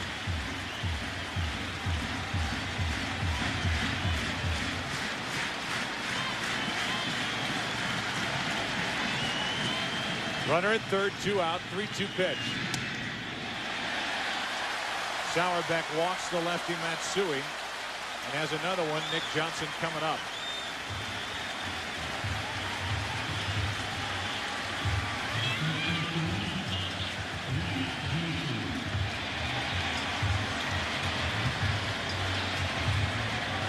Johnson is homered tonight, only his 2nd hit of this postseason.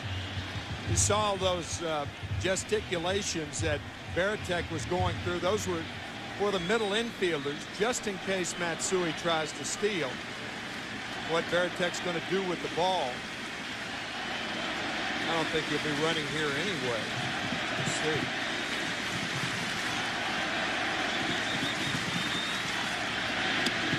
A strike on the inside corner to Nick Johnson.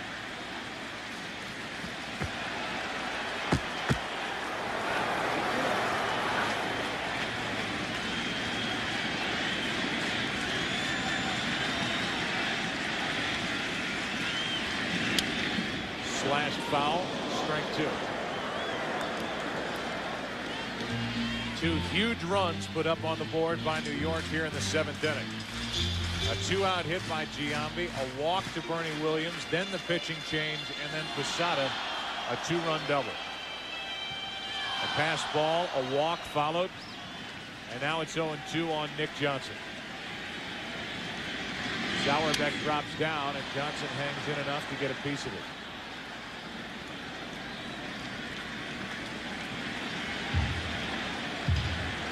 How could the Pirates not be in the postseason? How did they not run away with the NL Central? Pirates are Cincinnati. You've got Sauerbeck on the mound.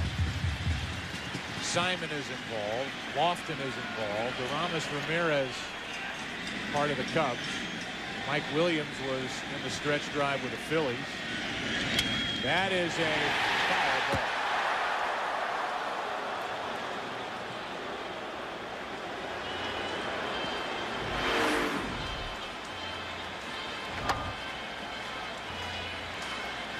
About a foot.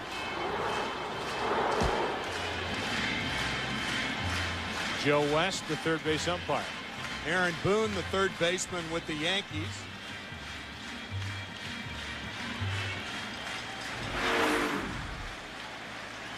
With Cincinnati. Scott Williamson, reliever for the Sox with Cincinnati.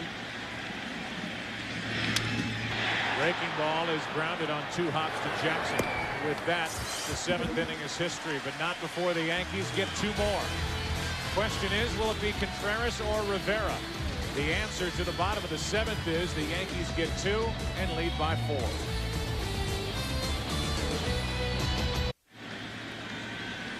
Manny Ramirez first up, and it is Jose Contreras back to the mound with Rivera ready if needed for either part of this 8th or the 9th as a strike is poured into Ramirez. It'll be Manny, then David Ortiz, then Kevin Millar.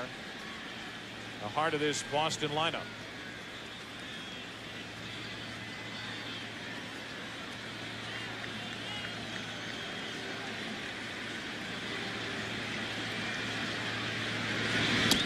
One of the reasons why the Yankees locked up Jose Contreras on a 4-year deal was because he had pitched in so many big games in the Cuban national team. They had success with El Duque, Orlando Hernandez, and they opened the bank vault for Contreras, who features a devastating split finger pitch. And that was it right there. This ball just drops out of nowhere. You see a controlled, great hitter like Manny Ramirez take that swing. That's an indication of how much that ball dips. Ramirez singled off Contreras last night.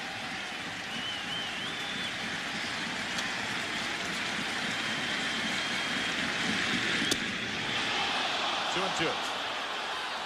97 miles per hour after an 82-mile-an-hour split finger pitch.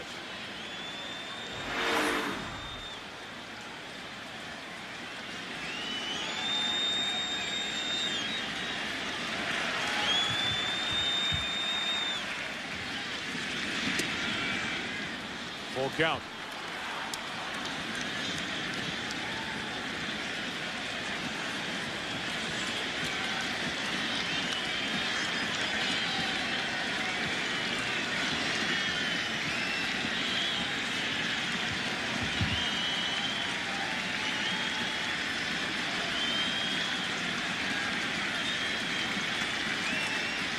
On 3 and 2. 1 out.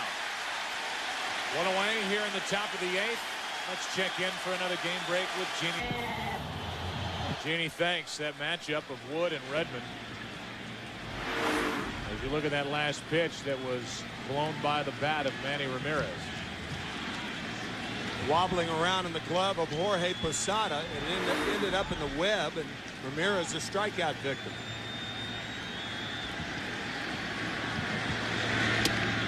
Ortiz takes strike 1. Kerry Wood in that divisional series against Atlanta, 2-0. His 2 starts, winning the decisive game 5. An ERA under 2. He piled up the strikeouts as David Ortiz gets a whiff of one from Contreras. A little more animation here at Yankee Stadium. Could be a purpose to that high inside fastball. Probably is. Ortiz straightened up.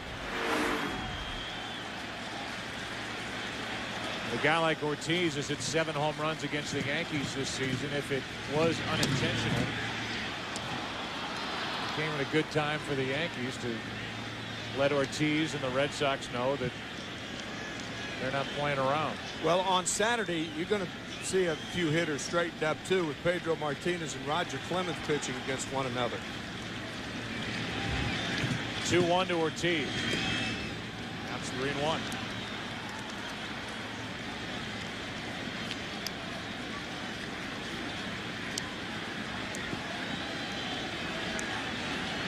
Pedro Martinez earlier this season hit 2 of the Yankees' best. Soriano and Jeter. As Ortiz pops it up. Aaron Boone. That's out number 2. We go back to July. Hit Soriano on the hand. And then hit Jeter.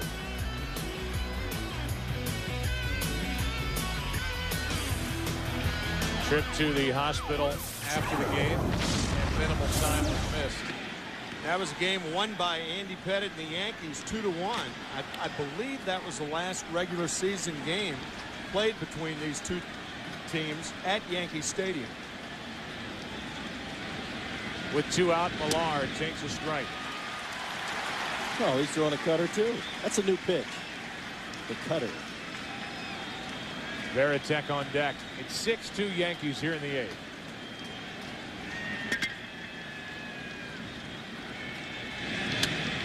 Millard, pretty good rip, but got under it. And Jeter wants it. Inning over.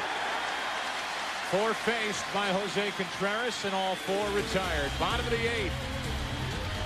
Here in the Bronx. Beautiful night, 67 degrees. It's 6-2 Yankees. Arnold Schwarzenegger has said you cannot have your late local news coming up after this game, so we won't allow it. Bad misses down and in for ball 1. Arnie. It's one of the new changes.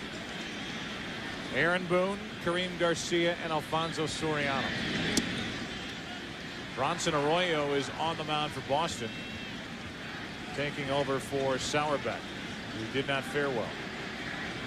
Allowed a 2-out, 2-run double.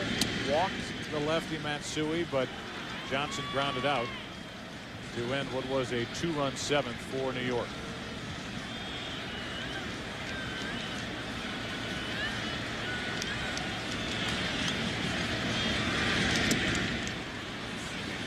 Big break to that pitch. 1 out as Boone strikes out. Still hitless in this series. In tonight's game summary brought to you by Nissan. The starters, Pettitte struggled early, but settled down after the first 2. Johnson a 2-run shot. Veritek homered. Red Sox 7 straight losses in game 2 of postseason series, and Ed Hillel and Josh Mandelbaum not present, but still think Walker home run was foul from game 1. That brought to you by Nissan, and there's Rivera getting loose. And even though Contreras is rolling, if nothing else, they want to get Rivera some work. Been in the game since Saturday.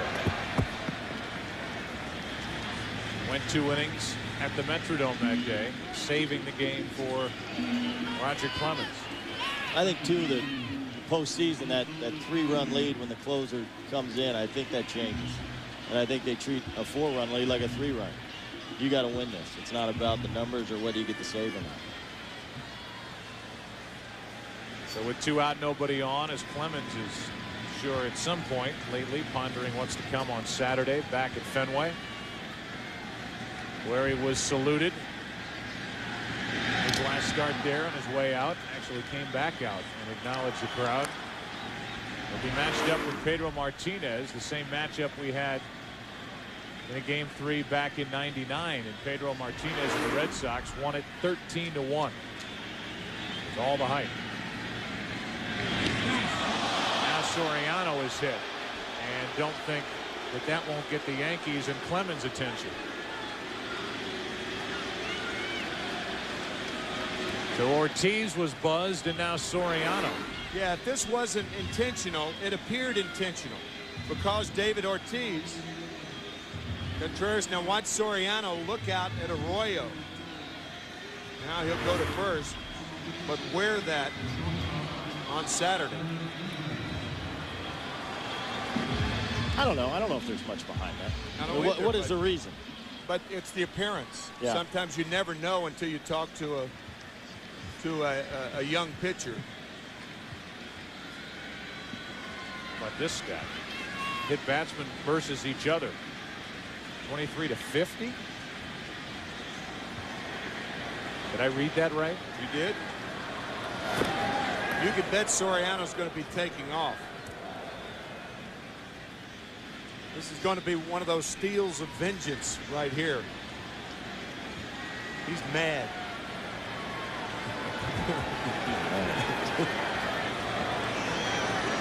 It's Jeter at the plate. And he pulls back from strike one. Let's go down to Kenny Albert. Well, Joe, obviously we're not sure if Arroyo hit Soriano on purpose, but as Soriano started down towards first, catcher Jason Varitek tapped him on the back a couple of times as if to say no hard feelings. Too late. After a bruise and a lump. There's a strike, and it's 0-2 on Jeter. And again, I mean, whether it's intentional or not, there are the Pats. The appearance will be that after Ortiz got one up and in from Contreras, whether it's coincidence or not, minutes later, Soriano gets drilled with 2 out, nobody on. On 0-2. It's part of the game.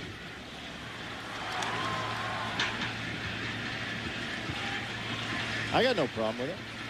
When you're not keep it away drilled. from my head. I don't mind getting drilled. That's part of it. It really is. I'm going to remind you of that someday. I'm just a tough guy. The 1-2 pitch is down and in. I'll tell you what, he drills me. I guarantee I don't make an out. Look at it that way. Well, to Soriano's credit, keep it away from my head, though. Yeah, and the pitch to Ortiz was chin high. Yeah, but it was chin high. It was out over the plate, though, if you look at the replay. It wasn't that close to his head. Here's a 2-2 pitch. Jeter strikes out, and we move into the ninth. Rivera's been getting ready. He's coming in. It's 6. Mariano Rivera takes over, and he is protecting a 6-2 lead here in the ninth inning. And he has been just that. Mariano Rivera, there's been nobody better. A 0.75 ERA in his postseason career. And he has had chance after chance after chance to give it up. And this guy is as automatic as there is, especially in October. And in our view, he has been the MVP year after year for Joe Torre. At the end of the game, to be able to hand the lead or a tie game to keep it tied to Mariano Rivera, his rate of success has been phenomenal. As we said last inning, he is the factor that distinguishes the Yankees' success over the last 8 years. 94-mile-an-hour fastball. Varitek thought it was high at strike one.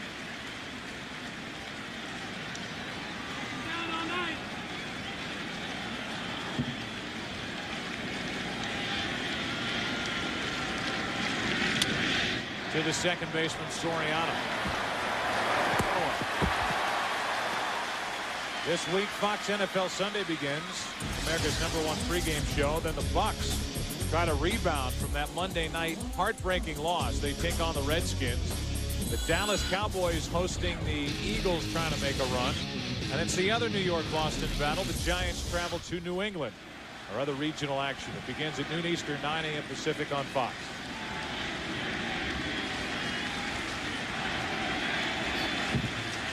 Trot Nixon now at the plate. Strike one. When you look at Rivera, you're not talking about a strikeout pitcher. You're not talking about a ground ball pitcher. But more than anything else, he keeps the ball off the fat part of the bat.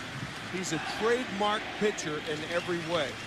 He breaks more bats than anybody per pitch in the big leagues. Well,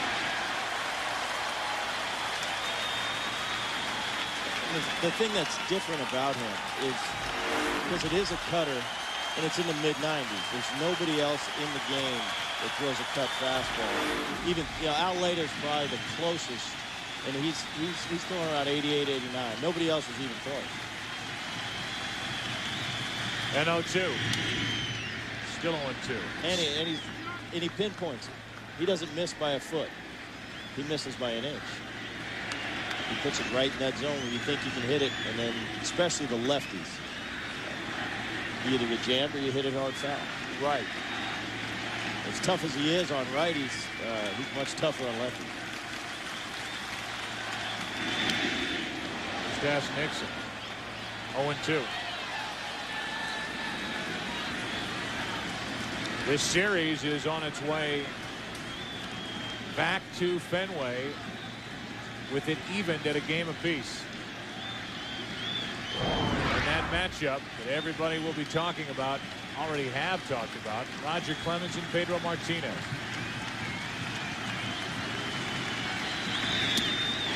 Two out.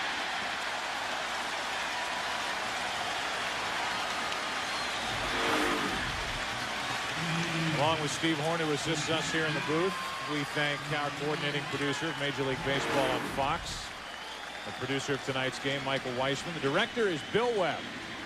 Nobody better in the game. Tape producer is Aaron Stoikov. The associate director, Kathy Hunt. Broadcast associates Eric Billigmeyer and David Duvall. With 2 out, nobody on. Todd Walker pinch hitting, and he takes ball 1. If nothing else, at least this gives Walker a look at Mariano Rivera that he can catalog for later on in this series. But that's one thing. Getting a hit and making it something is another. As Walker shakes out his right hand as if it grazed him, it counts 2-0. Or just the very thought of being hit on it, perhaps. This crowd chanting, "We want Pedro."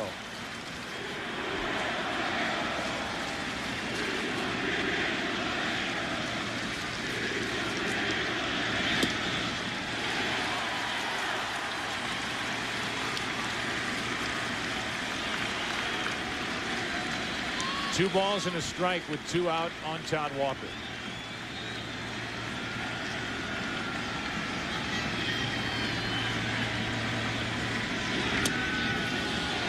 Three and 1.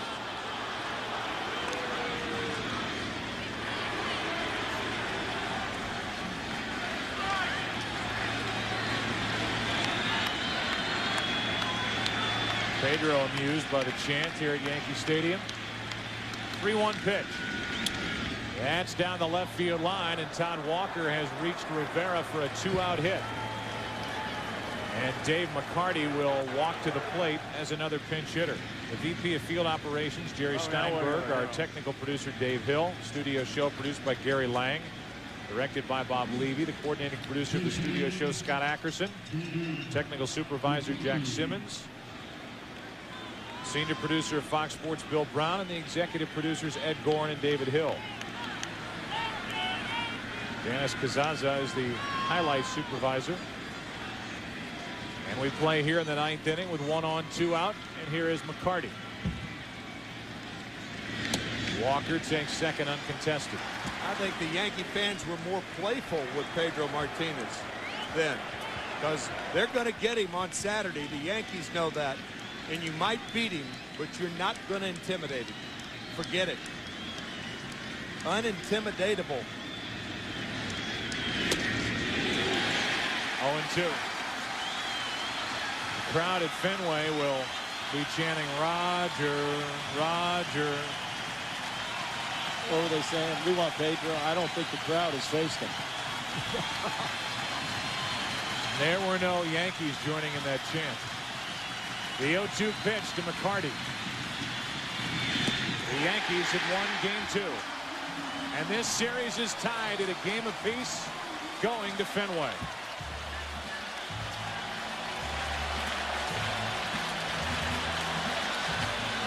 A strong start from Pettit.